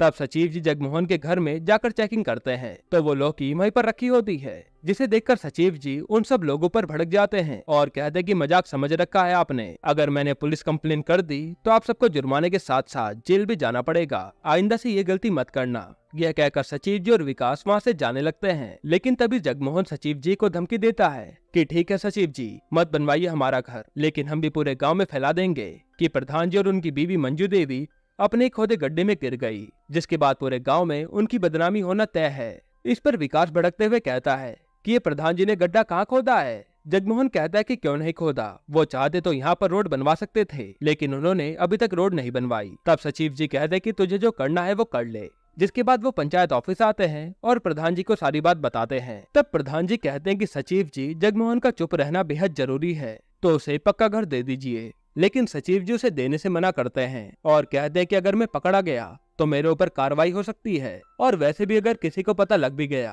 कि आप और मंजू देवी गड्ढे में गिर गए थे तो इससे क्या ही हो जाएगा। अगर आपसे कोई पूछे कि रोड क्यों नहीं बनवा पा रहे हो तो कह देना जब अभी विधायक ही नहीं है तो रोड कहाँ से बनवाएंगे। तब विकास कहता है कि ये सब तो ठीक है, लेकिन बात फैलने पर प्रधान जी की बेइज्जती हो सकती है। प्रधान जी कहते हैं कि सचिव जी कुछ न कुछ तो करना होगा, इलेक्शन सर पर है। तब सचिव जी कहते हैं कि इसमें मैं क्या करूं, मैं तो यहाँ गलत ही आ गया दोबारा से यहाँ फंसने के लिए। अब ये सुनकर प्रधान जी गुस्सा होकर यहाँ से चले जाते हैं और घर पहुंचने पर प्रधान जी के घर के बाहर एक कंपाउंडर खड़ा होता है। प्रधान जी पूछते हैं कि क्या हुआ। तब कंपाउंडर कहता है कि वो रास्ते में जगमोहन मिला था, उसने कहा कि मंजू देवी के पैर में चोट लगी है। तब प्रधान जी उसे वहाँ से गुस्से में भगा देते हैं कि ऐसा कुछ भी नहीं हुआ है। फिर शाम को प्रधान जी मंजू देवी को लेकर सचिव जी के पास पंचायत ऑफिस आते हैं। तो मंजू देवी सचिव जी से कहती है कि आप ये काम करवा दीजिए, आप पर कोई भी आंच नहीं आएगी। सचिव जी कहते कि ऐसे कैसे आंच नहीं आएगी, भूषण से लेकर विधायक तक मेरे पीछे पड़े हुए हैं। तब प्रधान जी कहते हैं कि वैसे भी कुछ नहीं होगा, वो बुढ़िया तो अलग झोपड़ी में रह रही है। तब मंजू देवी कहती है कि अगर वो ड्रामा कर रही हैं तो उन्हें कह देना कि अब उन्हें ये ड्रामा असलियत में करना होगा, तभी उन्हें घर मिलेगा। विकास कहता है कि मगर अभी तक उन्हें लड़ता हुआ किसी ने देखा नहीं है, तो सबूत कौन देगा। फिर मंजू देवी कहती है कि ठीक है, उन्हें कह दीजिए कि उन दोनों दादी पोते को पूरी भीड़ के सामने लड़ना होगा, तभी उन्हें घर मिलेगा और किसी को शक भी नहीं होगा। इसके बाद सचिव जी और विकास जगमोहन को समझाने जाते हैं कि तुम्हें अपनी दादी से लड़ना पड़ेगा। जगमोहन कहता है कि मैं अपनी दादी से नहीं लड़ सकता, जिस पर सचिव जी कहते हैं कि अब ये कहानी तुमने बनाई है तो फिर इसे भुगतो, और वैसे भी तुम्हें घर चाहिए या नहीं ये तुम्हें डिसाइड करना है। तब जगमोहन ये करने के लिए मान जाता है और थोड़ी देर बाद वो लड़ाई करते हुए अपनी दादी को घर से बाहर निकालकर झोपड़ी में फेंक देता है, जिसे 4-5 लोग देख लेते हैं। अब सुबह जगमोहन ने ये तो कर दिया था, लेकिन रात को जगमोहन को ये सब सोचकर काफी दुख हो रहा था कि उसने अपनी दादी को घर से निकाल दिया। इधर सचिव जी जगमोहन की दादी का नाम गरीब आवास योजना में डाल देते हैं और चाय बनाकर पीने लगते हैं। तभी वो खिड़की से टंकी को देखते हैं और सोचते हैं कि क्यों न टंकी पर जाकर चाय पी जाए। फिर वो टंकी की ओर चाय लेकर जाने लगते हैं। तभी माँ उसे रिंकी आती हुई दिखती है और वो भी चाय पीने आई थी। उसी टाइम इन दोनों को टंकी के ऊपर से प्रहलाद आता हुआ दिखता है, जिसने काफी ज्यादा पी रखी थी। तब रिंकी कहते कि आप प्रहलाद चाचा को संभालिए, मैं यहाँ से जाती हूँ। फिर सचिव जी प्रहलाद को नीचे उतारते हैं और प्रधान जी और विकास को वहाँ आने के लिए कहते हैं, जिसके बाद प्रधान जी और विकास वहाँ आकर प्रहलाद को प्रधान जी के घर ले आते हैं। अब यहाँ मंजू देवी ने प्रहलाद को सुला दिया था और मंजू देवी विकास को कहती हैं कि उस टंकी पर कुछ भी करके उसे बंद करवा दीजिए। आज के बाद उस टंकी पर कोई नहीं चढ़ेगा, क्योंकि आज प्रहलाद की वहाँ से जान भी जा सकती थी। यहीं पर एपिसोड 2 खत्म होता है। एपिसोड 3 की शुरुआत में जगमोहन की बीवी अपनी सासू माँ को खाना खिलाने के लिए झोपड़ी में जाती है और उसे खाना खिलाते हुए एक बकरी वाला देख लेता है जिसका नाम माधव है। उसके बाद हम विकास और प्रहलाद को खाना खाते हुए देखते हैं। तब खाना खाने के बाद विकास की बीवी खुशबू प्रहलाद को कहती है कि जो आपको चेक मिला था 50 लाख का, अगर आप उसे बैंक में जमा करवा देते तो अच्छा रहता। इतनी मोटी रकम घर पे रखना मुझे डर लगता है। जिस पर प्रहलाद कहता है कि कोई बात नहीं, उसे रखा रहने दो। यह कहकर प्रहलाद वहाँ से चले जाता है, लेकिन विकास खुशबू पर भड़क जाता है और कहता है कि आइंदा पैसों की बात प्रहलाद चाचा से मत करना। और दोस्तों ये वही चेक होता है जो प्रहलाद के बेटे के शहीद होने पर सरकार ने मुआवजे के तौर पर प्रहलाद को दिया था। अब अगले सीन में सचिव जी और विकास ऑफिस में काम कर रहे होते हैं। तब सचिव जी विकास को कहते हैं कि वो गरीब आवास योजना की लिस्ट आ गई है, उसे बाहर चिपका दो। वहीं दूसरी तरफ भूषण विनोद और माधव को लिस्ट में आए नामों के बारे में बता रहा होता है और कहता है कि इस बार भी तुम दोनों का नाम नहीं आया। लेकिन जगमोहन की दादी का नाम देखकर भूषण कहता है कि चलो इसकी दादी को तो मिलना भी चाहिए था, क्योंकि बेचारी बुढ़िया को उसके पोते ने ही निकाल दिया घर से। लेकिन तभी माधव कहता है कि क्यों मिलना चाहिए था, मैंने तो आज ही जगमोहन की बीवी को उस बुढ़िया को खाना खिलाते हुए देखा था। जिसके बाद भूषण सीधा सचिव जी के पास पहुंचता है और कहता है कि सचिव जी जगमोहन की दादी का नाम गरीब योजना में क्यों आया है, जबकि उनका तो पक्का मकान है। तो सचिव जी कहते हैं कि जगमोहन ने अपनी दादी से लड़ाई करके उन्हें घर से बाहर निकाल दिया था, इसलिए उसकी दादी ने अपना नाम इस योजना में लिखवा दिया। अब बाकी की बात मुझे नहीं पता, तुम जाकर खुद ही पता कर लो। तब भूषण यहाँ से चले जाता है और भूषण के जाते ही सचिव जी परेशान हो जाते हैं कि मैंने तो पहले ही कहा था कि ऐसा कुछ जरूर होगा, तो जल्दी से जगमोहन को फोन लगाओ। अब वो तीनों वहाँ पहुँचते हैं। उससे पहले जगमोहन को सचिव जी ने सब कुछ समझा दिया था। तब जगमोहन अपनी बीवी को घर से बाहर निकाल रहा होता है कि आज के बाद अगर तूने इस बुढ़िया को खाना खिलाया तो तू भी मेरे घर से बाहर निकल जाना। यह कहकर वो और उसकी बीवी अंदर चले जाते हैं। विनोद ये देखकर भूषण से कहता है कि भैया इनके बीच में तो सही में लड़ाई हो रखी है। फिर तीनों झोपड़ी में जाते हैं जहाँ वो बूढ़ी दादी लेटी होती है और भूषण पूछता है कि अम्मा जी क्या हुआ, सब ठीक तो है ना। तब दादी कहती है कि क्या बताएं बेटा, कुछ अच्छा नहीं लग रहा। भूषण कहता है कि लगता है आपकी तबीयत खराब है, तो मैं कंपाउंडर को बुला लाता हूँ। जिसके बाद ये तीनों कंपाउंडर को लेने चले जाते हैं। उधर सचिव जी प्रधान जी के घर पर थे और जगमोहन से फोन पर बात कर रहे होते हैं। जगमोहन बताता है कि वो तीनों कंपाउंडर को बुलाने गए हैं, मगर मेरी दादी की तबीयत तो बिल्कुल ठीक है, तो वो दवाई कौन सी खाएंगी। तब सचिव जी कहते कि तुम चिंता मत करो, वो डॉक्टर आएगा तो गैस की दवाई देगा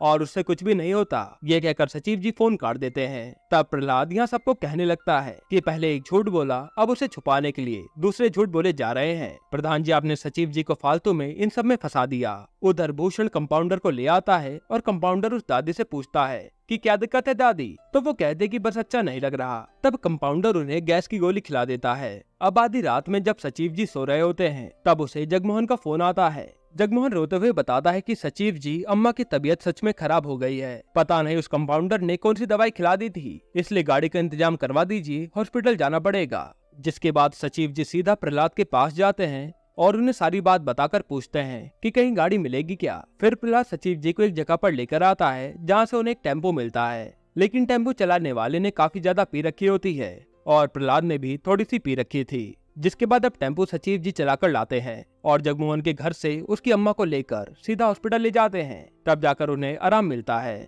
फिर बाहर आकर जगमोहन सचिव जी और प्रहलाद को धन्यवाद कहता है और सचिव जी से आज रात कितना खर्चा आएगा उसके बारे में पूछता है। प्रहलाद कहता है कि तुम चिंता मत करो, मैं देख लूंगा, वैसे भी सरकार ने 50 लाख रुपए दिए हैं, उसका मैं करूंगा ही क्या। अब अगले दिन जगमोहन अपनी दादी को हॉस्पिटल से डिस्चार्ज करवा लाता है, लेकिन जगमोहन की दादी पक्के घर में जाने की बजाय झोपड़ी में चली जाती हैं, वरना लोगों को उन पर शक हो जाएगा। ये देखकर जगमोहन को अच्छा नहीं लगता, तो वो सीधा प्रहलाद के पास जाता है और कहता है कि भैया अब हम सोच रहे हैं कि गरीब आवास योजना से अपना नाम हटवा लें, क्योंकि अगर घर मिला तो अम्मा से दूर रहना पड़ेगा और वो हो नहीं सकता। तो प्रहलाद कहता है कि ये सब तो तुम्हें पहले से सोचना चाहिए था। जगमोहन बताता है कि मैंने तो ये सब सोचा था, लेकिन अम्मा ने जबरदस्ती करके ये मुझसे काम करवा दिया, अब आप ही कुछ करिए। ये कहकर वो रोने लगता है। जिसकी बात प्रहलाद जगमोहन की दादी को अपने घर ले आता है और दिखाता कि परिवार के बिना घर कितना सूना सूना लगता है। अब उसका घर देखकर दादी काफी हैरान हो जाती है, क्योंकि उसके घर में सब कुछ बिखरा पड़ा था।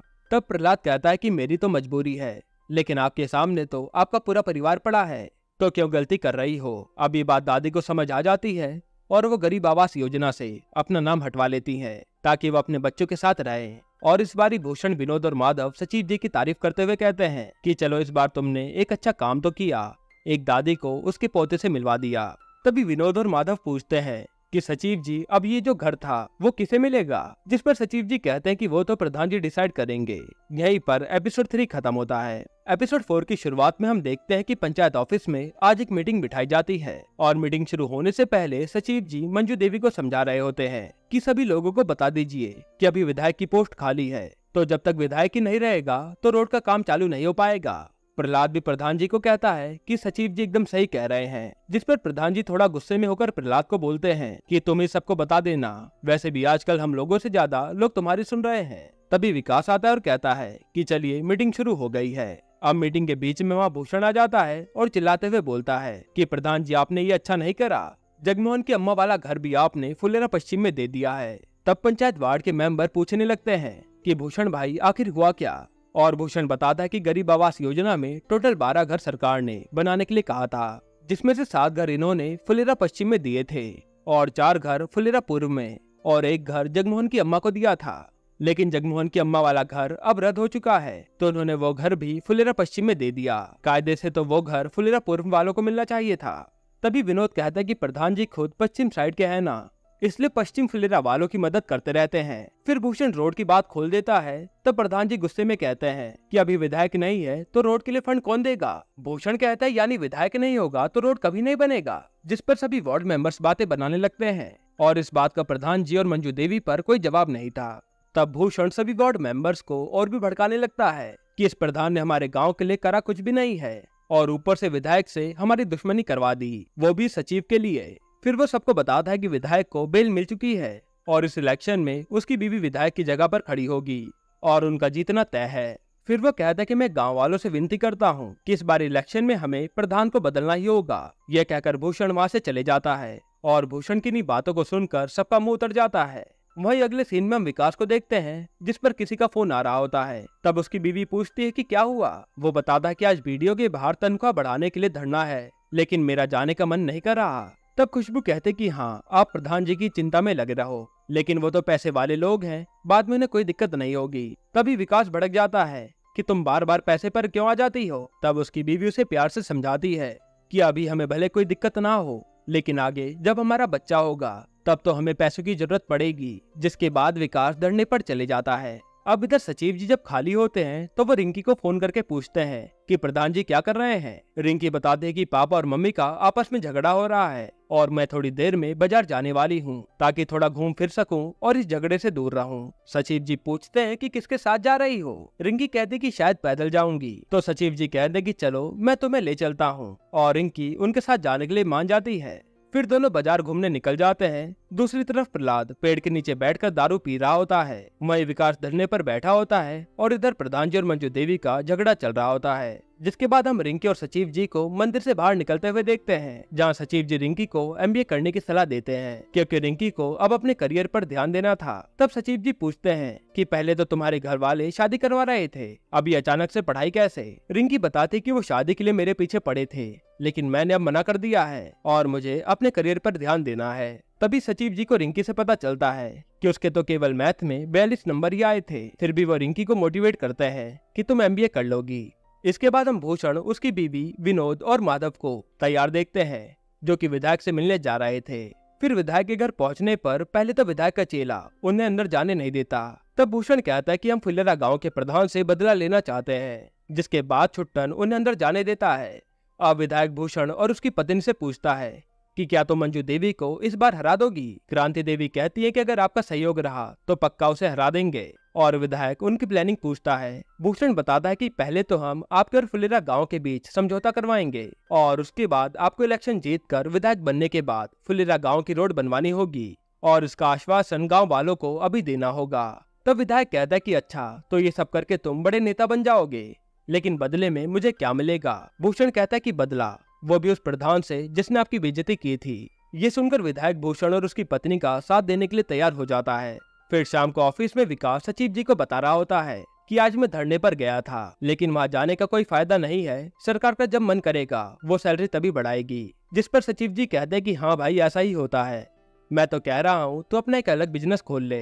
तभी वहाँ प्रहलाद आ जाता है और पूछता है कि किसी ने प्रधान जी का हालचाल लिया या नहीं, लेकिन कोई कुछ भी नहीं बोलता। फिर रात को प्रधान जी गुस्से में छत पर बैठे होते हैं तो रिंकी उन्हें खाना खाने के लिए बुलाती है, पर वो नीचे नहीं जाते। तभी व्हाट्सएप ग्रुप पर सबका हाई मैसेज आता है, यानी आज रात को इनकी महफिल लगने वाली है।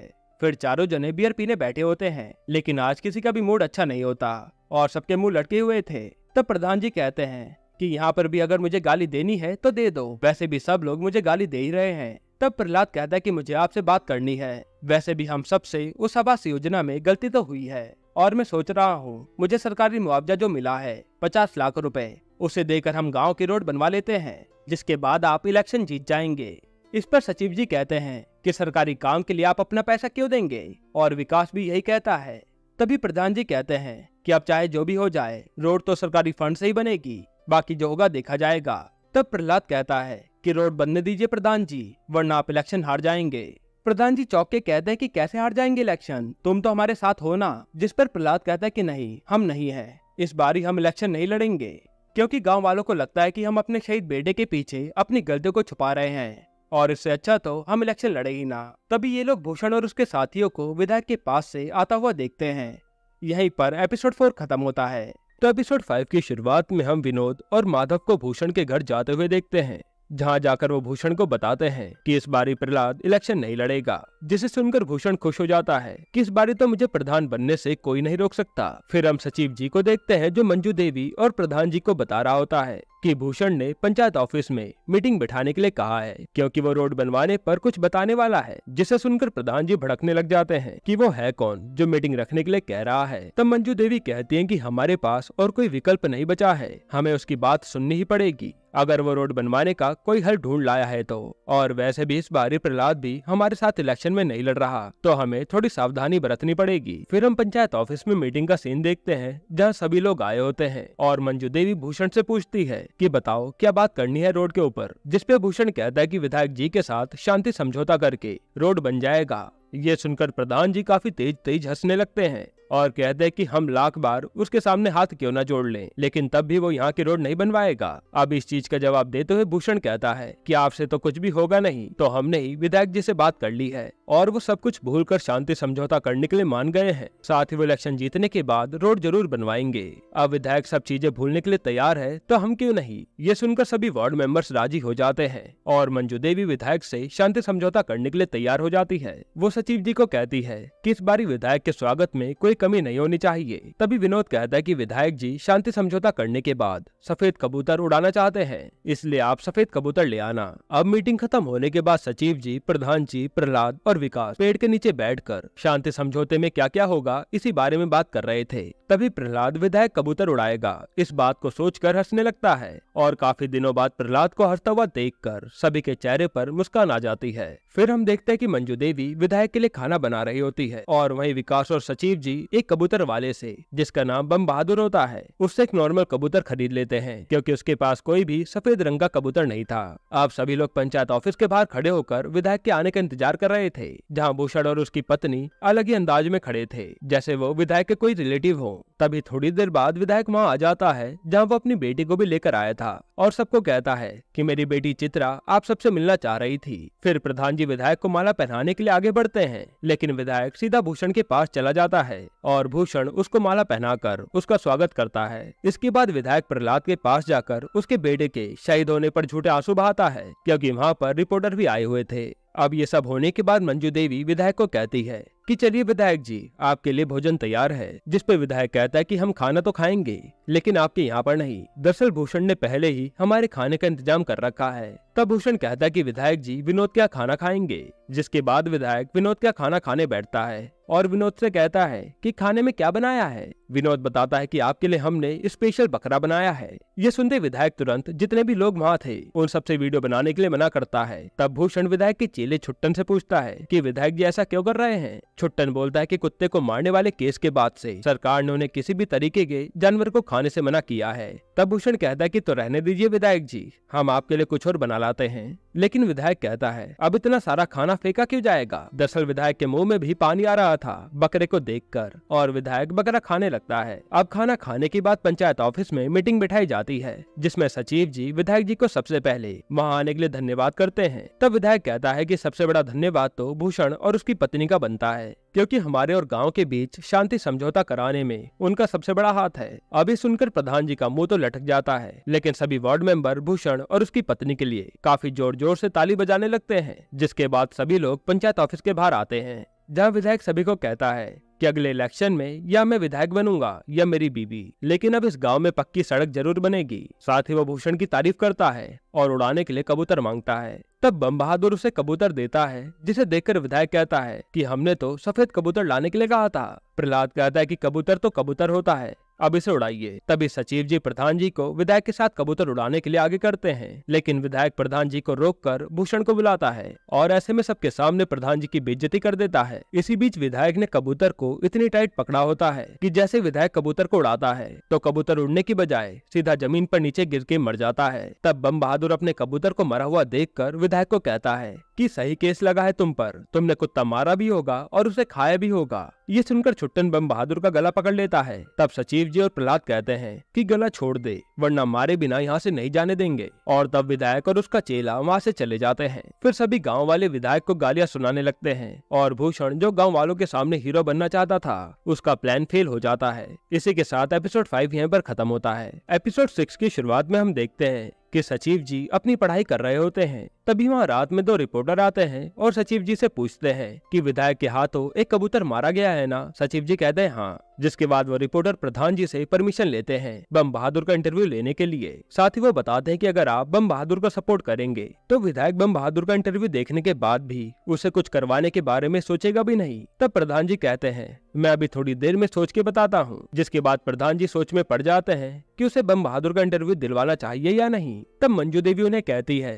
कि आप इंटरव्यू लेने दीजिए, अगर विधायक बम बहादुर को कुछ करेगा तो आप संभाल लेना और उसे बचाकर आपका गांव में काफी नाम होगा, क्योंकि वो पोरू फुलेरा का रहने वाला है और ये वही लोग थे जिन्हें भूषण भड़का रहा था। अब ये आइडिया प्रधान जी को काफी अच्छा लगता है और वो इंटरव्यू लेने की परमिशन दे देते हैं। जिसके बाद वो रिपोर्टर बम बहादुर का इंटरव्यू लेकर उसे न्यूज चैनल पर डाल देते हैं। अगले दिन भूषण, विनोद और माधव विधायक से मिलने जाते हैं, जहाँ विधायक काफी गुस्से में होता है बम बहादुर के इंटरव्यू को लेकर, और वो भूषण को कहता है कि जाकर बम बहादुर को कह दो कि हमसे पब्लिकली माफी मांग ले, वरना हम उसके साथ कुछ बुरा कर देंगे। वहीं इधर रिंकी सचिव जी के पास एमबी की किताबें लेने आती है, जहाँ सचिव जी उसे सारी किताबें दे देते हैं, और ये देखकर रिंकी हैरान हो जाती है कि एमबीए के लिए इतनी सारी किताबें पढ़नी पड़ती हैं। तब सचिव जी कहते हैं कि हाँ, और मुझे यकीन है तुम एमबीए क्लियर कर लोगी। इसके बाद सचिव जी, प्रधान जी, प्रहलाद और विकास बम बहादुर को पंचायत ऑफिस में शिफ्ट कर देते हैं और कहते कि जब तक ये इंटरव्यू वाला मामला शांत नहीं हो जाता तब तक तुम यहीं रहोगे और डरने की जरूरत नहीं है, हम तुम्हारे साथ हैं। तभी प्रहलाद कहता है कि प्रधान जी, मान लीजिए अगर विधायक बम बहादुर पर हमला कर दे तो उसके पास एक छोटा मोटा हथियार तो होना चाहिए। विकास कहता है कि हमारे पास एक हथियार है, और वो उसे वही बांस का डंडा ला कर देता है जो नए सचिव को मारने के लिए लाया था। तभी विकास पर फोन आता है खुशबू का, और वो बताती है कि हम बेहोश हो गए थे। ये सुनते सब लोग विकास के घर पहुंच जाते हैं। उधर से मंजू देवी और रिंकी भी वहां पहुंच गए थे। आप सब लोग विकास के घर पर बैठकर सोच रहे होते हैं कि आखिर खुशबू को हुआ क्या जो उसे चक्कर आ गए। तभी मंजू देवी कहती है कि शायद खुशबू प्रेग्नेंट है, जाकर हॉस्पिटल में टेस्ट करवाओ। तब प्रहलाद पूछता है कि हॉस्पिटल कैसे जाओगे? विकास कहता है कि ऑटो से चले जाएंगे। तब प्रधान जी कहते कि नहीं, अभी मैं गाड़ी मंगवा रहा हूँ, तुम उसमें ही बैठकर जाना। इधर भूषण, उसकी बीवी, विनोद और माधव बम बहादुर को ढूंढ रहे होते हैं, और वो एक चाय वाले से पूछते हैं कि तुमने बम बहादुर को कहीं देखा क्या? तब वो चाय वाला बताता है कि बम बहादुर तो पंचायत ऑफिस की तरफ गया था। जिसके बाद वो पंचायत ऑफिस जाते हैं जहाँ ताला लगा हुआ था। तब सभी लोग पंचायत ऑफिस में ताका झाकी करने लगते हैं, जहाँ उन्हें बम बहादुर दिख जाता है, और वो चारों जने बम बहादुर को समझाते हैं कि विधायक से माफी मांग लो, तुम्हारे इंटरव्यू के चक्कर में उनकी काफी बदनामी हो रही है। बम बहादुर कहता है कि अगर माफी न मांगू तो क्या कर लोगे? तब भूषण धमकी देते हुए कहता है, अगर तुम माफी नहीं मांगोगे तो तुम्हें मैं तो क्या, कोई भी नहीं बचा पाएगा, और फैसला तुम्हारे हाथ में है। वहीं उधर विकास और खुशबू के साथ रिंकी और सचिव जी भी हॉस्पिटल आ जाते हैं, जहां विकास और खुशबू तो हॉस्पिटल में टेस्ट करवाने चले जाते हैं, और बाहर रिंकी और सचिव जी कार में बैठकर बातें कर रहे थे, जिससे हम समझ पाते हैं कि ये दोनों ही एक दूसरे को पसंद करते हैं। फिर थोड़ी देर बाद विकास और खुशबू हॉस्पिटल से बाहर आकर ये बताते हैं कि वो माँ बाप बनने वाले हैं, जो सुनकर सभी लोग खुश हो जाते हैं। फिर घर पहुंचकर विकास और खुशबू सभी से आशीर्वाद लेते हैं, और रात को एक छोटी सी पार्टी का आयोजन किया जाता है, जहां सभी लोग काफी खुश थे। तभी वहां वो दोनों रिपोर्टर और बम बहादुर आ जाते हैं, और बम बहादुर सभी को कहता है कि अगर वो विधायक हमसे प्यार से कहता तो हम उससे माफी मांग भी लेते, लेकिन हमारा एक कबूतर मार के हमको धमकी दे रहा है, अब हम उसे बता दें कि आखिर हम हैं कौन। जिसके बाद वो रिपोर्टर एक और इंटरव्यू शूट करने लगता है, जहां गांव के सभी लोग बम बहादुर के पीछे खड़े होते हैं, और इस इंटरव्यू में बम बहादुर बताता है कि कैसे विधायक उसे धमकी दे रहा है। जिसके बाद ये इंटरव्यू अपलोड कर दिया जाता है, और इसे विधायक की और भी बदनामी होने लगती है। यहीं पर एपिसोड 6 खत्म होता है।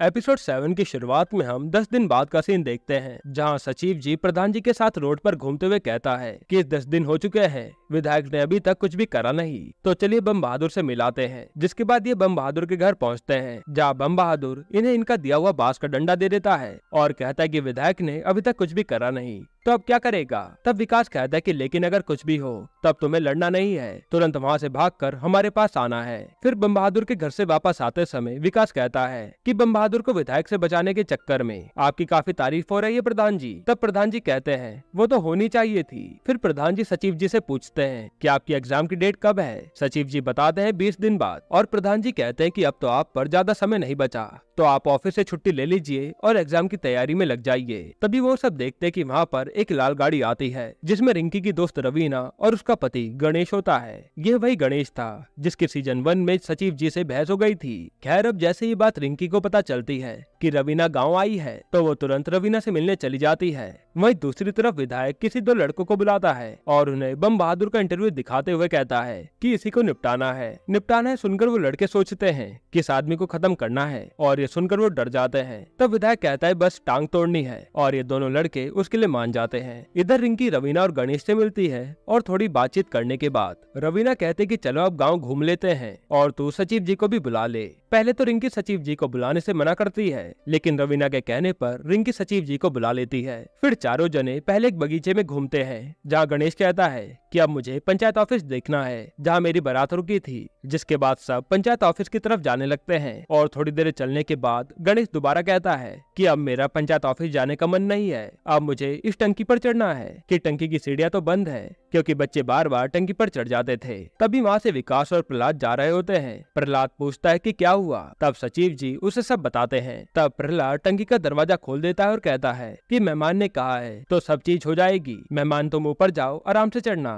तब गणेश कहता है कि अब ऊपर जाने का मन नहीं कर रहा और ये कहकर वो वहाँ से चले जाता है। ये देखकर विकास सचिव जी को कहता है कि सही कहा था आपने, ये आदमी सही में पागल है। जिसके बाद हम बम बहादुर को देखते हैं जो तालाब के पास बैठकर बीड़ी पी रहा होता है। तभी वो दो लड़के जिन्हें विधायक ने भेजा था वो बम बहादुर के पास आकर बैठ जाते हैं और उसे बताते हैं कि हम तुम्हीं से मिलने आए हैं, दरअसल हमें विधायक ने तुम्हारी टांगे तोड़ने के लिए भेजा है। अब ये सुनकर बम बहादुर सोच में पड़ जाता है और अपनी बीड़ी पूरी खत्म करके मौका देखकर वहाँ से भागने लगता है। और दोस्तों इस सीन को देखने में काफी हंसी आती है क्योंकि बम बहादुर इतनी तेज भाग रहा होता है कि मानो वो मैराथन जीतने के लिए भाग रहा हो और वो दोनों उसे पकड़ नहीं पाते। फिर बम बहादुर भागते हुए सीधा पंचायत ऑफिस पहुंचता है और वहाँ सबको बताता है कि विधायक के आदमी मुझे मारने आए थे। तब सब जने बाहर आकर देखते हैं तो उन्हें कोई भी नहीं दिखता। वहीं उधर वो दोनों लड़के विधायक को एक्सप्लेन कर रहे होते हैं कि हमें पता नहीं था कि बम बहादुर इतनी तेज भागेगा। तब विधायक उन्हें गाली सुनाकर वहाँ से भगा देता है। इधर पंचायत ऑफिस में मीटिंग बिठाई जाती है जब भूषण, क्रांति देवी, विनोद और माधव भी आए होते हैं और भूषण प्रधान जी से फालतू बहस करने लगता है। तब सचिव जी भूषण को हड़काते हुए कहते हैं कि अगर आपके पास कोई सोल्यूशन हो तो बताइए, वरना यहाँ से चले जाइए। और भूषण यहाँ से चले जाता है। फिर वार्ड मेंबर प्रधान जी से पूछते हैं कि क्या सोचा है। विधायक का जवाब देने के लिए क्या करना है। प्रधान जी कहते हैं कि हम उसका घोड़ा खरीदेंगे क्योंकि वो घोड़ा बेच रहा है। और जरा सोचिए, जिस गांव को वो 2 कौड़ी का समझता है, अगर वही उसका घोड़ा खरीद ले तो उसकी कितनी बेइज्जती होगी। तब एक आदमी कहता है कि विधायक फुलेरा गांव में किसी भी इंसान को अपना घोड़ा नहीं बेचेगा। जिसपे सचिव जी कहते हैं कि फुलेरा के आदमी को नहीं दे सकता तो क्या हुआ, फुलेरा के दामाद को तो दे सकता है। जिसके बाद प्रधान जी और मंजू देवी परमेश्वर को मना रहे होते हैं कि वो अपने दामाद को कहे घोड़ा खरीदने के लिए, और प्रहलाद घोड़ा खरीदने के लिए पैसे लाकर दे देता है। तभी गणेश वहाँ आकर कहता है कि चलो घोड़ा खरीदने चलते हैं, और ये सुनकर सभी लोग खुश हो जाते हैं। जिसके बाद रवीना और गणेश घोड़ा खरीदने के लिए निकल जाते हैं और इसी के साथ ये एपिसोड यहीं पर खत्म होता है। एपिसोड 8 की शुरुआत में रवीना और गणेश विधायक के घर पहुंच जाते हैं घोड़ा खरीदने के लिए, जहां वो छुट्टन से घोड़े का दाम पूछते हैं। तब छुट्टन हंसते हुए कहता है कि ये आपकी गाड़ी से महंगा है। तब गणेश अपनी ऐठ में छुट्टन के हाथ में प्रहलाद के दिए हुए 5 लाख रुपए रखता है और कहता है कि गिन लो, थोड़े पैसे बच जाएंगे तो मिठाई खा लेना। और फिर घोड़े को विदा करते समय विधायक घोड़े के लिए रोने लगता है क्योंकि उसे घोड़े से काफी लगाव हो गया था। फिर वो गणेश से उसके गांव के बारे में पूछता है और कहता है कि हम बीच बीच में सितारा सिंह से मिलने आते रहेंगे। जिसके बाद रवीना और गणेश घोड़ा लेकर गांव आ जाते हैं और घोड़े को देखकर सभी लोग खुश हो जाते हैं। तभी भूषण उस घोड़े को देखकर तुरंत विधायक को फोन करके बता देता है कि आपने घोड़ा किसे बेच दिया। फिर जैसे विधायक को सच्चाई पता लगती है तो वो पूरी अपनी गैंग को लेकर फुलेरा गांव पर हमला करने के लिए निकल जाता है। और फुलेरा गांव में एंट्री होते ही भूषण विधायक के सामने हाथ जोड़कर उसे रोक लेता है और कहता है कि विधायक जी रुक जाइए, खून खराबे से कुछ भी सही नहीं होता, मुझे एक आखिरी मौका दे दीजिए, मैं जाकर बात करता हूँ। तब विधायक कहता है कि अभी 1 बज रहे हैं, अगर 3 बजे तक मेरा घोड़ा इस रास्ते से आता हुआ नहीं दिखा तो मैं उस गांव में आकर किसी भी आदमी को नहीं छोड़ूंगा। जिसके बाद भूषण सीधा गांव जाता है और पंचायत मीटिंग करके सभी को ये बात बताता है और फिर वार्ड मेंबर को भड़काने लगता है कि ये सारी लड़ाई प्रधान जी और विधायक के बीच में है, इसमें गांव वालों का कोई दोष नहीं है। अगर हम इनके चक्कर में बैठे रहे तो विधायक जी हमें भी नहीं छोड़ेंगे, और अगर इन्होंने बम बहादुर को इंटरव्यू लेने से मना कर दिया होता तो आज ये दिन देखना ना पड़ता। इसलिए वो सबको माफी मांगने के लिए कहता है। तब बम बहादुर गुस्से में कहता है कि वो विधायक गांव के एक आदमी को धमकाता है और प्रधान जी उसका सपोर्ट करते हैं। इस चक्कर में बात आगे बढ़ जाती है तो ये लड़ाई गांव की कैसे नहीं है, और इतना ही था तो तुमने मेरा सपोर्ट क्यों नहीं करा, मैं तो तुम्हारी साइड का हूँ। ये बात सुनते ही भूषण का मुंह बंद हो जाता है। फिर सचिव जी सभी से पूछते हैं कि क्या करा जाए, घोड़ा वापस लौटा दिया जाए या फिर घोड़े के लिए लड़ा जाए। तब एक आदमी कहता है कि अगर घोड़ा लौटा देंगे तो गांव की इज्जत खराब हो जाएगी, और अगर नहीं लौटाया तो गांव में खून खराबा होगा। जिसपे प्रहलाद कहता है कि कुछ भी नहीं होगा, अगर विधायक बंदूक दिखा रहा है तो हमें भी बंदूक दिखा देनी चाहिए। इस बात पर सभी वार्ड मेंबर्स एग्री करते हैं और अब गांव के सभी लोग बंदूक लेकर इकट्ठा हो जाते हैं। मगर मंजू देवी कहती है कि जब तक विधायक की तरफ से गोली नहीं चलेगी तब तक हम भी गोली नहीं चलाएंगे। फिर पंचायत ऑफिस के बाहर सभी लोग बंदूक और हथियार लेकर इंतजार कर रहे होते हैं और उन्होंने प्रहलाद को एक राइफल लेकर टंकी के ऊपर बैठा दिया होता है। वहीं विधायक के पास एक ऑफिसर और इंस्पेक्टर पहुंचते हैं जिन्हें डीएम मैडम ने भेजा था लड़ाई रुकवाने के लिए। पहले तो वो ऑफिसर विधायक को समझाता है तो विधायक कहता है कि मैं तुम्हें 15 मिनट दे रहा हूँ, उसके बाद मैं सीधा हमला कर दूंगा। जिसके बाद वो ऑफिसर फुलेरा गांव की तरफ भागता है और गांव पहुंचने के बाद मंजू देवी को समझाता है कि घोड़ा वापस कर दीजिए। विधायक अच्छा आदमी नहीं है, वो कुछ भी कर सकता है, लेकिन मंजू देवी उनकी बात नहीं सुनती।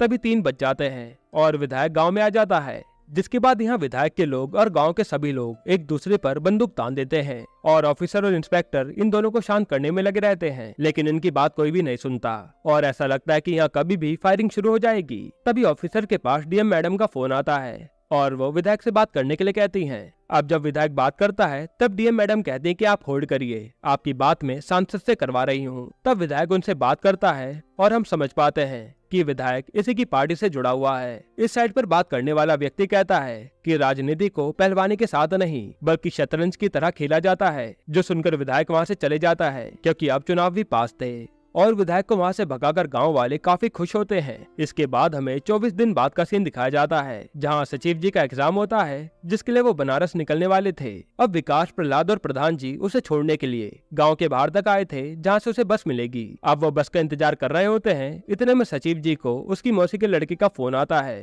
क्योंकि वो भी सचिव जी के साथ बनारस जाने वाला था और थोड़ी देर बाद वहाँ बस आ जाती है और सचिव जी बस में चढ़ने वाले होते हैं कि तभी 2 आदमी बाइक पर बैठकर आते हैं और इन चारों पर गोली चलाने लगते हैं। तब ये लोग किसी तरह बचते हुए सचिव जी को बस में चढ़ाते हैं और फिर वहाँ से भाग निकलते हैं, लेकिन वो दोनों बंदूक वाले तो इनके पीछे पड़े थे इन्हें मारने के लिए। जिसके थोड़ी देर बाद इन तीनों को वो दोनों बंदूक की नोक पर ले लेते हैं। तभी सचिव जी का कॉल आता है कि सब ठीक तो है। विकास उनसे झूठ कहता है कि हाँ यह सब ठीक है। फिर कॉल काटने के बाद वो आदमी पूछते हैं कि तुम में से प्रधान कौन है। तब प्रधान जी आगे बढ़ते हुए कहते हैं कि हाँ मैं ही प्रधान हूँ, बता क्या कर लेगा। तब वो आदमी प्रधान जी को गोली मार देता है। अब हम देखते कि रात को सचिव जी अपनी मौसी की लड़की के साथ हॉस्पिटल पहुँचते हैं जहाँ रिंकी उसे बताती है कि गोली कंधे पर लगी है लेकिन अब वो सेफ है। तब सचिव जी गुस्से में हॉस्पिटल से बाहर निकलते हैं और प्रहलाद और विकास उसके पीछे पीछे बाहर आते हैं। फिर ये चारों जने हॉस्पिटल के बाहर आकर देखते हैं कि विधायक प्रधान जी से मिलने आ रहा है। तभी सचिव जी गुस्से में विधायक को कहते हैं कि क्या हुआ, दोबारा गोली मारने आया है,